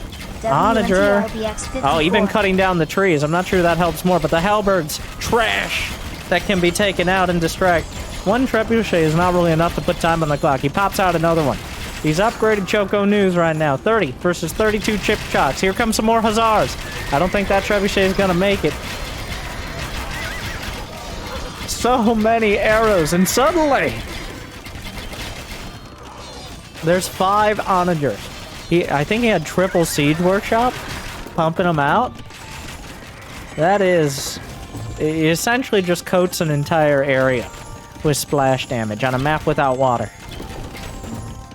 This is a very bold Choco New, incredibly bold. Now very dead. The Sean Bean of Choco News. And it looks like Viper will stabilize despite a strong push in a bloody battlefield from MrYo. Hussars. There was a gap in the trees! Oh my god. A couple scout gap getting through. The Onagers. I feel like there's a bad rally here. Oh, it hurts. It hurts. The Onagers finding juicy, delectable hits. Hussars rampaging, and suddenly Viper up over 1k score. The villager count in his favor as well. The momentum in his favor. The unit composition is still kind of indecisive, but the Onagers seem to be doing what Onagers do best. They're finding the hits. There's not nearly as many on farms as there once were. MrYo only 22 on food. Up against 60. Well, he does have a lot on wood. I think he ran him away that direction. Oh my god. Don't stop walking there! No! Oh no! Like, it's kind of awkward because it doesn't actually one-shot the Choco News, but it's close. I hear rams. Where are the rams? Oh no, Viper back at it with the rams. The castle's not being repaired because he has no stone. And now he has no castle. Funny how that works.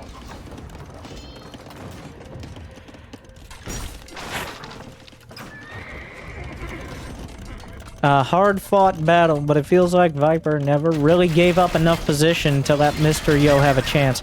Remember, we're on Regicide Fortress, but I don't think we're gonna see the king getting sniped from his tower anytime soon. 5 onagers.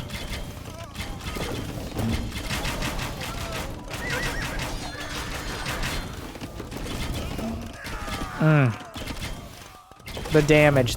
You almost can't miss. He doesn't care if he hits his own hussars. That's a bonus for him. Frees up supply for more onagers. And of course, the base of Kipchak's 35 behind him, building 10 at a time. Wait, how do you build 10 Kipchaks at a time? Can you build them out of archery dens?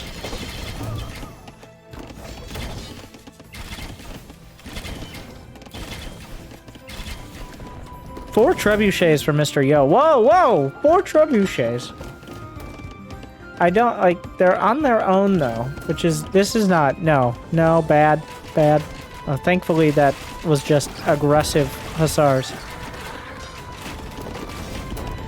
He has no, right now, MrYo has no real answer for the onager push. He's infantry. Well, he gets a treb, but there's another treb! What? Oh god, the onager is doing terrible, terrible damage. But he gets both trebs. Unfortunately, his own trebs, Viper had these... You know, this little gap in the trees is really making things difficult.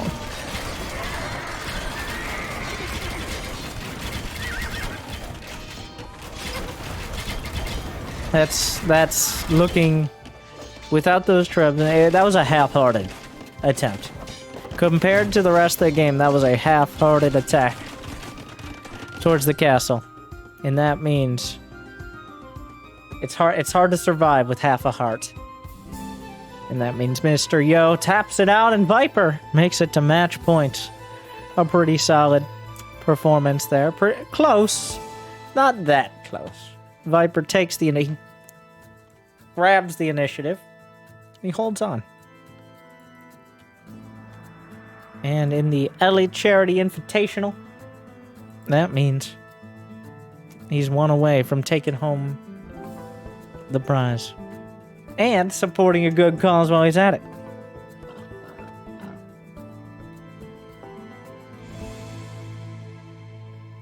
Welcome to, I think this is Atacama. MrYo filling us in as well.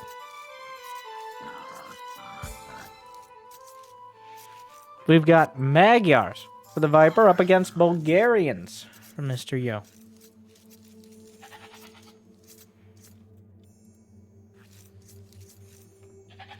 Let us take a look. As I'm not... Villagers. Now, as we know, the most important upgrade is listed first. Villagers are able to kill wolves with 1 strike. But also of little importance, less importance, free melee upgrades for both infantry and horses. As well as scout cav up to hussars. Costing minus 15%, which does add up. On top of having better hussars, Magyar hussars, say that 5 times fast, which are just like better hussars. Could you stop whining, llamas? Jesus. Eat the food, Tina! Meanwhile, Magyar hussars cost no gold. Pretty cheap upgrade as well. The Bulgarians, alright.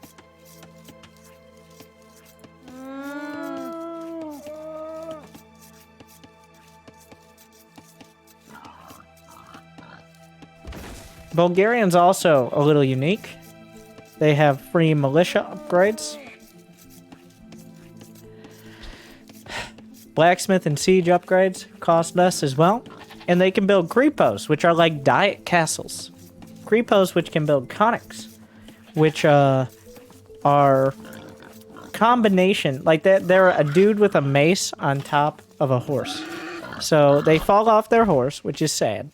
And then they're like, we'll call an ambulance. But not for me. And they whip out their mace. So they get both infantry and cavalry upgrades in their respective forms. And and one of the more common unique units to see. Like well, so far in this series, we've seen a lot of unique units being massed up. Essentially every flavor possible of cavalry archers. Well, Most games have had a lot of unique units. And I don't think this will be an exception. The Magyar Hussar is just a better Hussar. And the Conic is a fully capable cavalry and infantry. Though, we'll see how it shakes out. Blacksmiths also... Oh yeah, I forgot to include the team bonus. Bulgarian blacksmiths work 80% faster. They have near instantaneous and cheaper upgrades. So you can expect them to have both flavors of the Conic upgrades. So.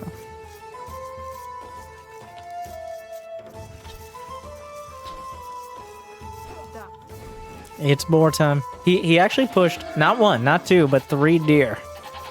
There's a whole butcher shop going on.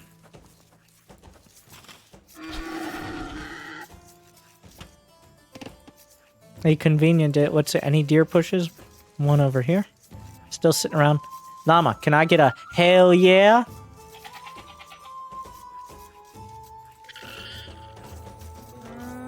Thank you.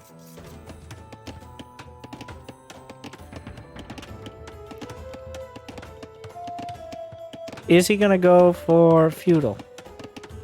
Yo is building. He's building a barracks. And he's mining a bit of gold. Drush.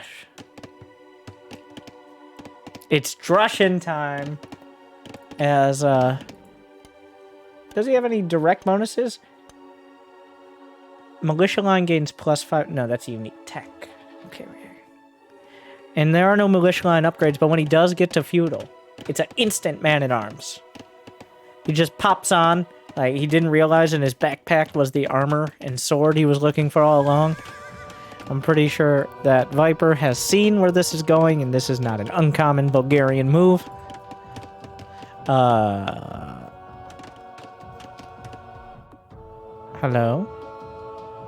What are you guys doing? Viper with an uncharacteristic amount of idleness. It looks like he wants to wall. Oh, look at this wood patch. Look at that little pocket there. As long as archers don't exist. Even if they do, that's kind of, well, nice. Like, once you get in, I expect this to be walled off at the back, but once you get in, you don't get out. Or maybe you build a gate or something. I don't know. Whatever. With exactly the same time on feudal, but only one side getting those free men-at-arms. We're gonna see them pop out. Does he try to take down the walls, or does he, that wall isn't finished. It's a bait. It's a bait! Oh. Suddenly they are transformed. Men-at-arms. Whoa, whoa, whoa! Walls have less armor when they're not done building. He's just chopping. Yo! I mean, Viper, not yo, but... Oh, it's tower push. Okay. But Viper has already put his decoy lumber camp down. Or maybe this is the decoy lumber camp. A counter tower, but I think that's just slower. Yeah. Oh, and he's chopping through. Yeah, I think it's about time to give up on this. Oh, we can't really see because apparently I don't have the small trees. Trees are too tall. Are they just... Okay. This feels bad for Viper. Like, how many villagers are... It's just 3. There are 5 villagers in this one. Ah, yes. The scouts spot the other wood line. Yo's gotta be like, are you kidding me? How does he get these maps? Like, Yo has nothing of the sort. He does not have his little wood pocket here, his hidden glade. No. Of course, Viper's just over here, untouchable. I think a tower could hit some of it. Could just chop the other side. How does this happen? Is he gonna try to tower this? I don't even know if it's worth it. The tower barely has enough range. He's going to, but like, I'm pretty sure the tower, like, you can just chop from the other side. There's still men-at-arms through the base, but archers are out for Viper.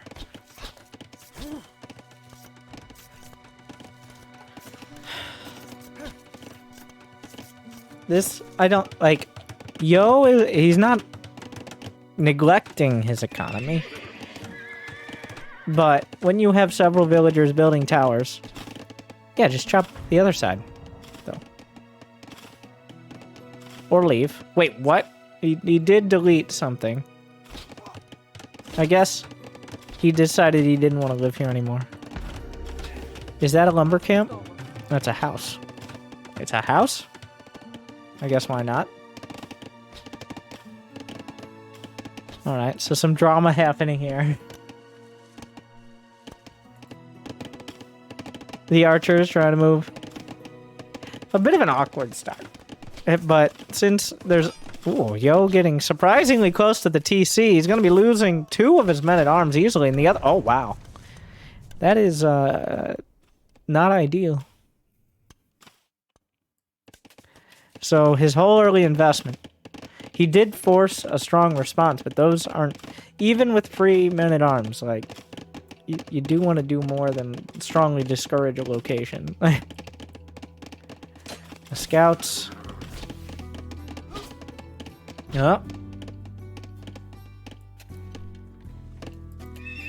He's hiding his scouts. Alright, so this is what it's going to come down to. There's almost no way you're walling off anything but the resources themselves. Happily mining away with only 2 at gold right now is the Viper, but it looks like Castle's a pretty long way off for either side.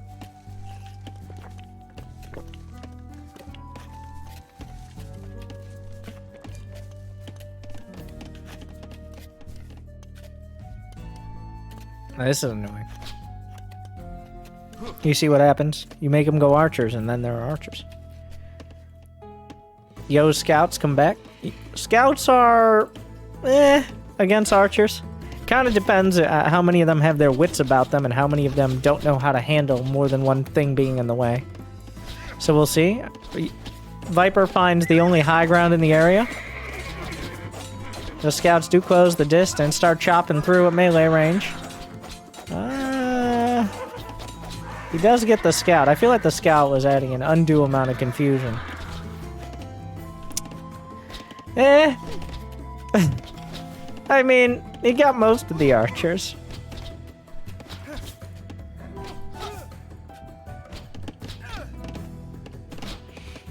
Down 2 villagers now. This is awkward.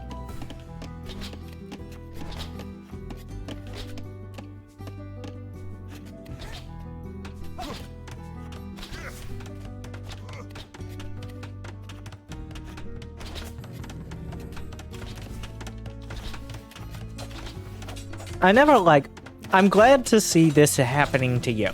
I'm sorry, Yo. Because this happens to me. It's like, but it's just like 3 archers. Do I have to care? And the answer is yes, you have to deal with them. Villagers will never actually kill them. Okay, now, time for caring will continue. It looks like a defensive tower from Yo. Does the Viper... Well, he has fletching, which I believe gives his tower a +1 range advantage. Is that exactly the amount of range to hit the tower without being hit? No. A lot of just like kind of moving slightly to the side here in this game so far. He's gonna build the tower count. The TPM is beginning to raise. The towers per minute, of course, a classic metric in all strategy games. The TPM continues raising as now another Bulgarian tower is on the way. The scouts slip around. He's gonna try to quick wall. He's going to succeed. And no, wait, I lied. He gets in. The villagers forced off. And Viper's commitment looking a little more tenuous here. The tower will complete. He slips around to the other side. There's enough defenses.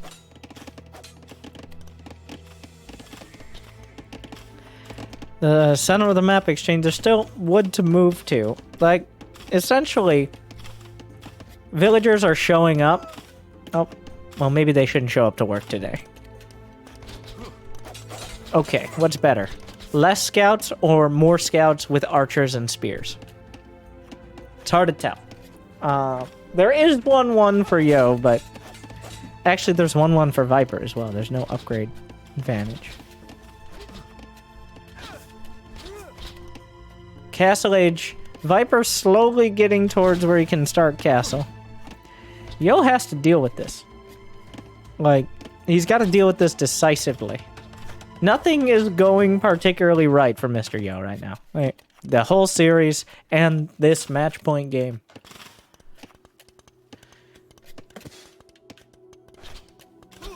That's a lot of scouts. He's got 7 scouts. He chops down the spears. He's on top of the archers. A single skirmisher, but that's essentially irrelevant. The last archer, well, the last archers taken out. The scouts traded a bit, but taken out. Yo comes out of it still with 7 scouts. I don't know if he didn't lose one or he just got one more. A solid, decisive cleanup. Viper started castle, which means he doesn't have much unit production either. This is a dangerous amount of scouts. He's trying to get to the tower. He does. He could probably fight the tower. Is Viper? Okay. I mean, that's where he had his villagers. You don't want to pull villagers off your economy, right? So... Oh, and suddenly the scouts will start ripping through the villagers. They're kind of an awkward time because he did go up to castle right as he lost his whole army. So another phase of scout rush. You don't usually see a second one, but here we are. There's like 7 towers just strewn around. It's not entirely sure. Viper more towering Yo than the other way around, but that's how this started. Yo is working his way toward... He's going to be a couple minutes behind. But he's almost able to click up to castle. And he does have a few more villagers. So he's going to be going up to castle with not a terrible economy. On top of the fact he has map control and well, believe it or not, these scouts will be scouting. As they do.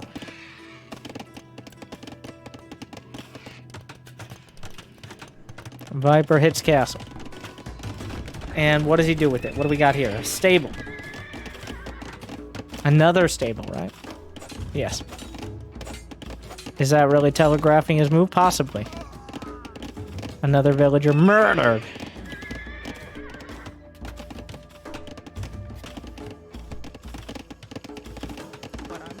I mean, he will fight the spear under 2 towers, which is not ideal. Oh, this guy, not happy. The quick wall attempt will cause the scouts to take a little extra damage, I guess. He decides he's had enough of fighting spears, and he spots a knight. But Yo doing a good job of justifying his delayed castle. Like, obviously it wasn't entirely by choice. But between the scouts and his villager count, he's going to be coming into Castle Age, despite being a couple minutes behind, in a decent position. He's got, incidentally, essentially, towers protecting a significant gold patch there. He's in a good position to defend it. The knight, do you know where you are? Hello? Sir? Sir? What are you doing? Well, this is... I guess he's scouting. He's the first one in. Yo hits castle. Importantly, Viper, 1 TC. 1 TC. He's continuing knight production. I don't even know if he's built any more villagers. I think he's just now starting it. He got wheelbarrow. Yo, he doesn't have any wood in the bank for TCs. Wood has been at a premium throughout this match. Oh, he gets pikes! He gets pikes! And suddenly that knight looking a little uncomfortable. The scouts are coming back in. Knight's on the way. It's a messy scrap in the center, but villagers! Oh no! There was a gap in the wall and the villagers have to run. A lot of damage being dealt. These scouts, just a continual massive spike in the side of Viper. It's 49 to 44 villagers now. And with 1 TC on either side, that's a maintained economic advantage. More cavalry archers in this series. Mobility, a premium... What? Remember this tower? Does anybody remember this tower? I'm not entirely convinced Viper did. He's just gonna... There's just towers... They never run out of arrows. They stocked them with several million arrows. Alright? So yeah, there's still a tower here. But the TC, Knights, I'm not sure who's trapping who. So Viper is trapping the tower of Yo, who's trapping some of the units with knights. Meanwhile, these scouts are being chased by knights. The score is about even. Viper does get a second TC. There is no... Oh, knights in the back line. Not quite enough for a castle yet, though he could invest in a creep post if he did deem it fit. There's a... Oh, speaking of creep posts, I guess he's settling on a creep post. Maybe he wanted a castle and just decided...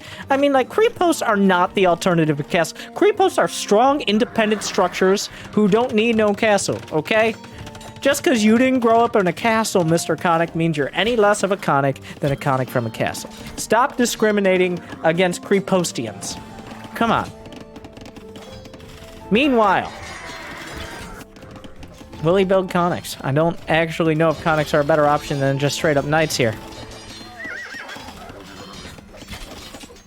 Cavalry archers trying to fight it out. +2/+2 is completed for both sides cavalry. The cavalry archers have +2 attack and range in Bodkin arrow as well.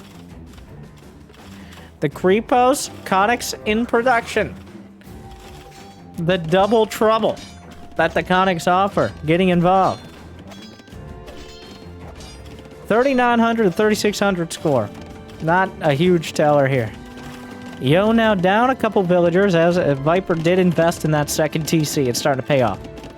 But Yo, this game is a brawl. As it's almost impossible to meaningfully wall off this map. That means that cavalry, beat them up. Beat them up. It has such a painful feel. I choose to believe a Conic is a militiaman who never got to fight in the Dark Ages and has just been building up his anger inside a creep post for like... He's like 38 years old and all he's done is train, okay? Finally, I get an opportunity. I think they do pretty significant damage to buildings as well. But they're just beating on them. Meanwhile, cavalry archer count high enough to drive back the knights. Some light cav making their way. I mean, obviously rallied in some fashion. Creep post versus tower. Actually, he doesn't have Bodkin. The tower outrage. Another reason creep posts are terrible. How dare I? How dare I? So the tower with Bodkin arrow outrange. The monk is dead. Call an ambulance. But not for me. I didn't like that horse anyways. They should be able to, you should be able to build the horse separately. And give him a new horse, okay? You should be able to, like, tame the horses on step. Like, Cav, wow, yeah. They do quite well against cavalry archers. This is a market. This is a creep post. They're just buildings happening. Honestly, it's kind of hard to tell exactly with arrows just flying in every direction.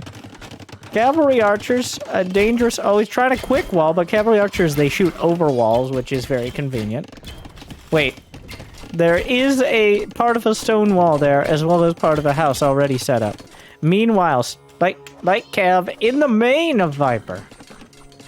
Yo, starting to build a villager lead, and on the backs of his town centers, and more importantly, on breaking the backs of the villagers. Like Cav, close the distance. They kill one or two, and then force the rest to garrison. Cavalry archers have to come back. TC in the center. Castle, escalating things. Ballistics are on the way for Viper as he continues to invest in the light cav. The knights having a bad day. As they might, because they're called knights. Oh, wow. That was bad. The castle will look down on the TC. Just like it looks down on creepos. Ugh. When I grow up, I want to be a castle. Well, too bad. You should be able to just add another creep post on top of a creep post and make it a castle. Okay? It would cost more anyways.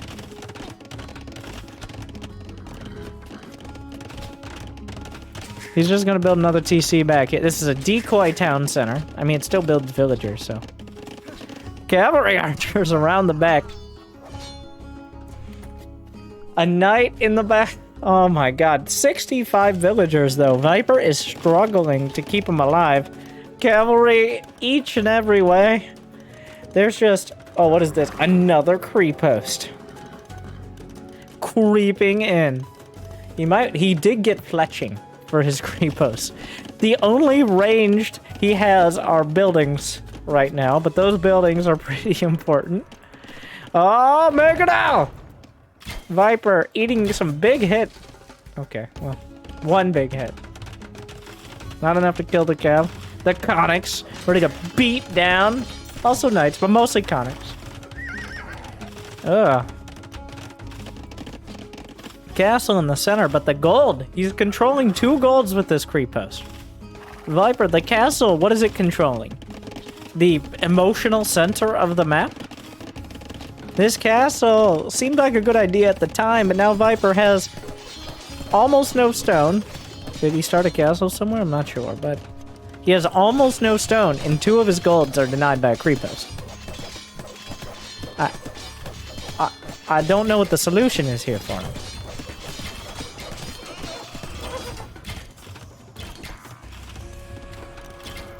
Do you fight the... I don't know. I don't know. Let's summarize with that. The conics. So while the pikes counter the conics on horse, they get up and they start just absolutely laying into the pikemen. So the dismounted conics clear the pikemen for any other that may come after them, which is pretty convenient. Don't talk to me or my son ever again. Was your father a horse? Don't ask questions. Bulgarians, like, we don't know how they work. It's confusing. Cavalry archers have to come back, but it feels like MrYo is starting to really build some momentum here. I think Viper agrees. There you go. And that puts it at 4-3. We're going to game 8. And the conics and the creep posts, honestly, the creep posts, and like, come on, you don't need to buy a F-350 if all you're hauling to school is your 2 unwanted children. Come on, a creep post. It is the Honda Civic of static defense. It gets you where you need to go, and there you go. MrYo puts 3 on the board.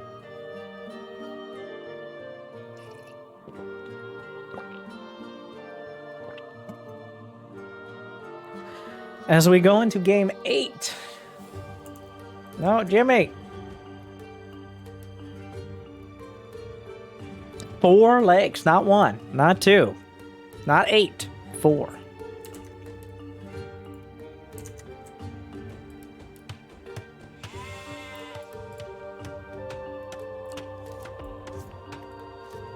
We got the desert version of it, which is even such contrast.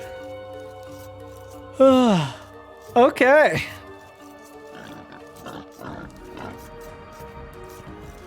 Let's first, MrYo.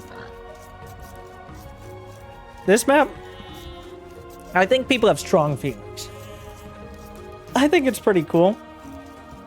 There are some obvious focal points. Guess what they are. Yeah, the middle of the map. No. Obviously the lakes. Wow, that was the opposite of clever. But first, let's see. I don't remember. These are the guys with the two-handed swordsman for free, right? Or not free, but for food.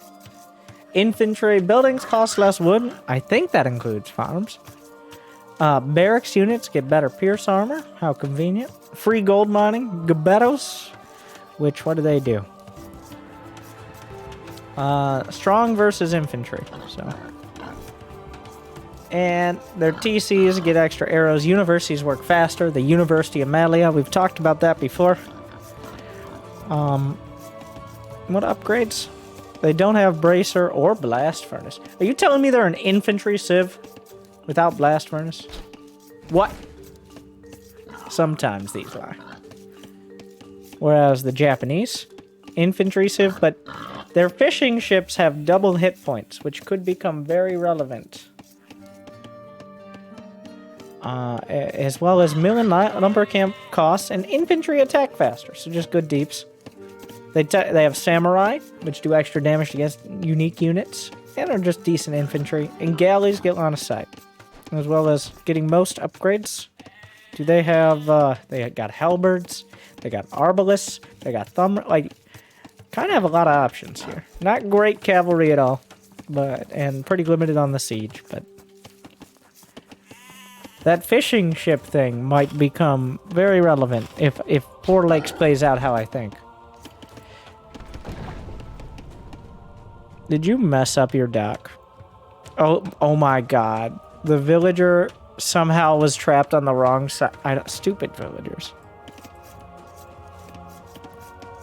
These uneducated peasants.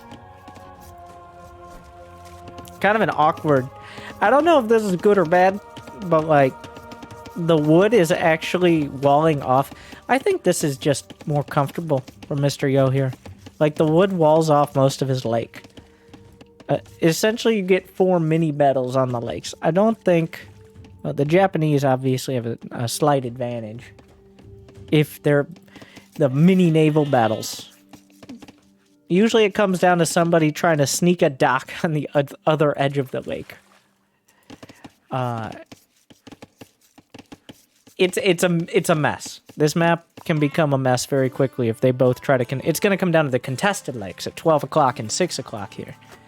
Occasionally, I think probably half this ELO you'll see, or maybe a third, you'll see people try to just build a dock on the same lake that the opponent started at. But I think that is unlikely in this matchup.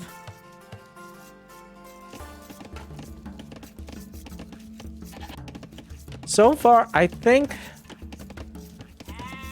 honestly, MrYo is a more macro-oriented player. I'm judging, I haven't seen many series of top-tier Age of Empires at all. I managed to get to 1400 ELO myself, but that's because I learned that building a lot of Cavaliers and Paladins is how you win the majority of your games against the majority of people when you're a Diamond Leaguer. Build more Roach Hydra, guys.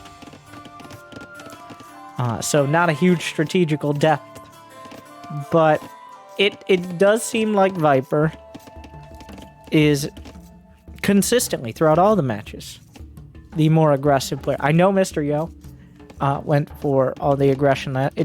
Viper just gets up in your grill and dares you to punch back, whereas MrYo has been continually taking those punches. And ending up, like, he's had quicker Imperial, he's had a more advanced unit composition that doesn't always pay off, like the Chinese versus Kumans, where you're relying on the chocobos that just don't move very fast. Viper can outmaneuver you, as he did. So, he's fast. He's fast, and he's able to manage a lot of different areas at once. Whereas MrYo is more focused on building the unit. Obviously, he can micro. But that's the impression I'm getting of these players. As I say it, like, MrYo's been the more passive and defensive player, so that's what we've seen. This barracks is a solid 10, 12 tiles away from Viper.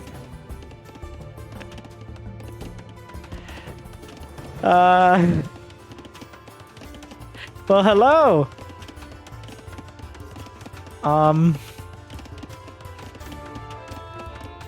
He's not... Is he building out of it?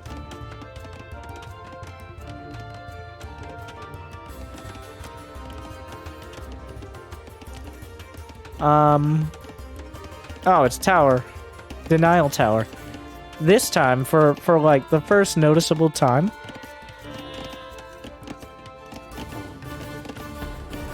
it does seem that Viper has a pretty rough map.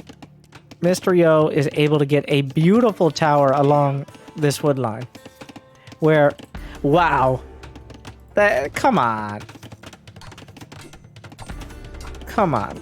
Like, that is walled in. He brought only one villager. This is like bringing one probe to Cannon Rush, but even worse, because if you brought multiple probes, they build quicker. Are those stone walls? Wow. Wow, what a dick. Though, never mind. Okay, well this is why you bring multiple probes to Cannon Rush. Okay, actually not a dick. Well, still a dick, but a dead one. Was that a decoy? It feels like that was not fully thought out. It might have been a target of opportunity. I think what happened is he wanted this barracks here for whatever reason, I don't know. And then he's like, you know what, actually... what if... And, well, Viper wasn't having any of it, so... Now, was this all a decoy for this dock? Remember, the buildings are cheaper on wood, so less of an investment. If he can control... Because eventually the fish, you overfish. The fish don't get replaced. The fish are gone. Fish that are fished are no longer fish. This and more wisdom will continue throughout up to 2 more games, which could be 3 hours, who knows.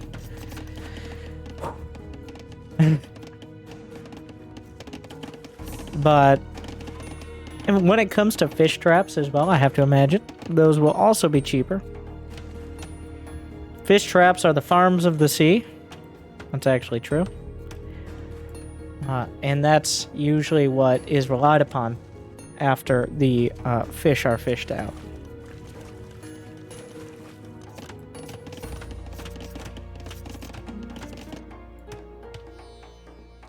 Viper will claim the 12 o'clock dock. Nope, 6 o'clock. Who looks at clocks anymore? But it does matter.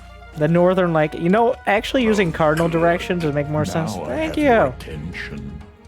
Make better media BM is chilling for 38 months. The factors of 38 are 1, 2, 19, and 38.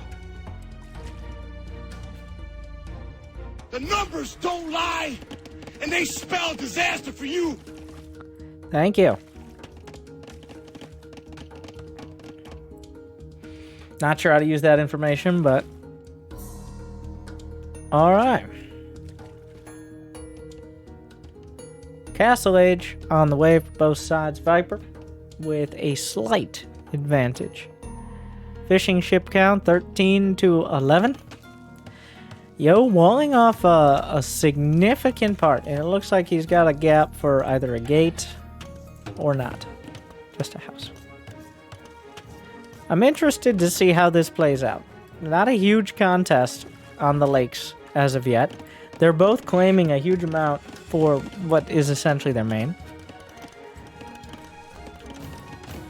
I don't know if there's a decisive winner in the late game. I think of Japanese as more of a late game, but I haven't seen almost any games with Japanese picked. So. Those fish. Aha! Here we go. This. Wait, is that walled off by the tree? This tree? Nope. Can't hit me. There's a tree there. Scouts have to turn around.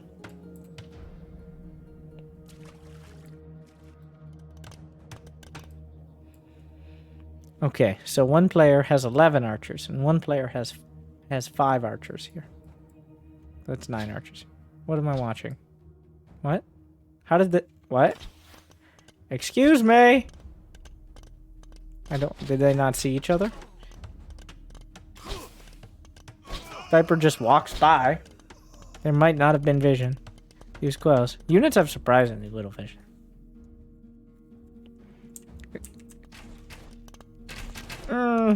Probably should have seen it. But. So Viper gets crossbows earlier. So. Essentially, MrYo has to say, eventually I will come kill you, because right now the crossbows do slightly outrange the archers. But crossbows complete. The battle will continue. Now, Viper does have Bodkin Arrow. That gives him +1 range on top of the damage. Well, +2 total range. Still outranging the crossbows.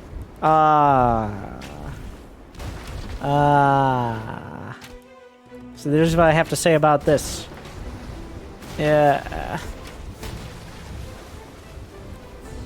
Viper manages to sneak a dock in the northern lake.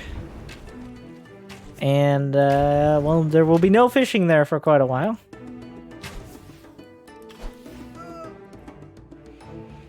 Ballistics on the way, almost identical timings. +1 armor already done for MrYo.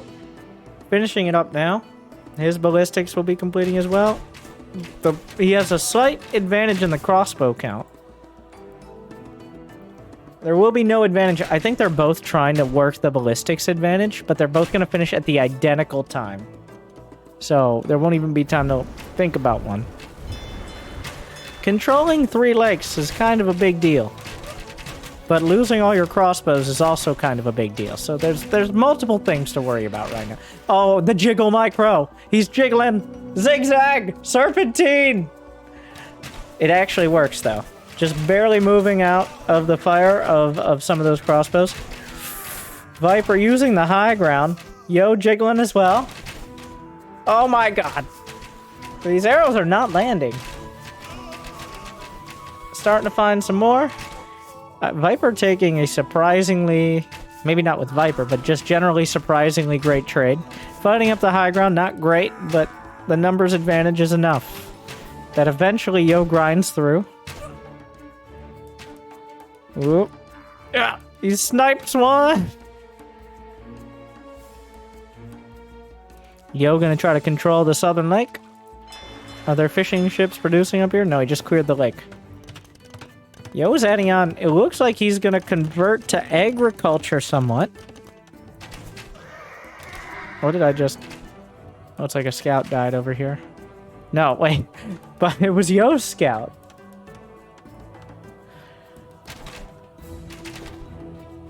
Wheelbarrow. Wheelbarrow's already done for Yo. He's down a few villagers. I don't exactly know how that happened. Didn't really lose any, I don't think. I guess he just... Idle TC time a little longer for Yo. Oh, he got wheelbarrow and he had a little more idle TC time, so... It does add up somewhat. And he probably lost a couple to those initial crossbows. Okay. Yo significantly behind on the score. But he does have 3 TC. I'm honestly not sure how much that's going to factor in here because... Well... The villager count also includes fishing ships. I forgot about that part. That's a very key part. So, Viper has 15 fishing ships. And Yo's down to 8. A.k.a. the ones he has on his main lake. Are we going to fight over it? The crossbow... Whoa, no! Still fighting into this convenient high ground. Viper comes up... Oh, watch out! Watch out! Watch out! Quite convenient for Viper to just have kind of a high ground leading into Yo's base. Yo has nothing of the sort to fall back to. He has to fight out, and the wood is protecting some of the more vulnerable area. Oh my god, he's stepping past the mangonel to knock down the crossbows, the micro. And he's just surrounding it. You can't touch me. You can't touch me. Nope, nope. Oh my god. Disgusting micro from Viper. Well, the mangonel gets its revenge somewhat, but here comes a knight. Oh, and just when you thought it was over, guess what? Good night.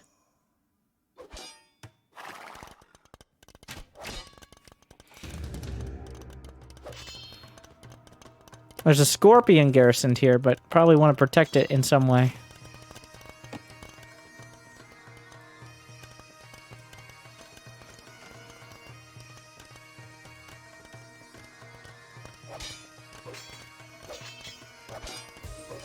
Viper doesn't know what's in there. Could be a mangonel. Anything in there is worth making sure doesn't come out easily. Is the knight just trying to... Okay, scorpion pops out. Either he couldn't afford a mangonel or didn't want to risk it. Meanwhile, Viper... He's got Imperial Age. He's got padded archers. Oh, wait. Is that padded? Leather. Oh, wait. What do we see here? Knights are building up in some semi-hidden stables. And by semi-hidden, I mean near the main battle here. There's a mangonel just chilling on the high ground. The crossbows working their way through this TC. Well, the stables have been scouted. Knights pop out. They only have +1 armor. So, kind of maybe a questionable... Oh, mangonel. Looks like Yo giving Viper a taste of his own medicine, but this is definitely not going nearly as well as Viper's moves. The crossbow count is kind of horrible. But don't worry. There won't be any more crossbows to worry about. Yo doesn't really have any units now. He actually, like, he has no crossbows, and he's building knights, but has no knight. Right now, on the field, he doesn't... It's 22 crossbows against 0. There's gonna be a mangonel, though, so I guess that's something. Crossbows don't win games. I mean, they do, but, like, they don't walk across and just win. Like, maybe knights or something could do a little more easily. But at the same time, Viper's on Imperial Age. One thing we haven't seen is a castle. Oh, it's not looking good for MrYo here. Oh, Arbalest and Bracer on the way. It was a long way off Imperial. And he agrees. And the Viper. The Viper wins the LA Charity Invitational with 5 games to 3, a decisive match. He'll be taking home the grand prize. And he was the better player. I think most of the games he won, and even some he lost, he looked like an incredible player. Ah, I see what they did. Spoilers. Anti-spoilers. You know what? I want to give a shout out to Ellie and everybody working on the Ellie Charity Invitational. Because I was convinced there were 9 games, they put a decoy game in the replay pack. They put a game that made it look like it went to 9 games, and I try not to spoil myself, so I didn't look too close. Clever. All right. I wasn't sure who won most of the games anyways, but like I intentionally don't look, but there you go. It's all over. 5 games to 3. Viper takes it home. He saw so much. But I think the recurring trend is cavalry is good and cavalry archers are better. That is the consistent thing we see.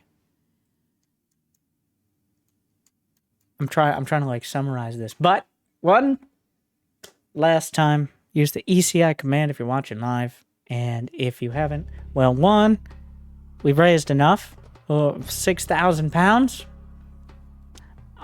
for the Humane League of the UK.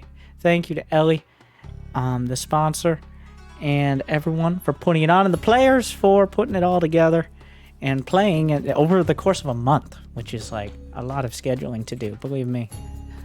So, and I hope you enjoyed. This is probably the highest level and longest, well, like real professional cast of Age of Empires I've ever done, so I hope you enjoyed it, and I hope you want to tolerate more in the future, as I think it was a pretty fun series.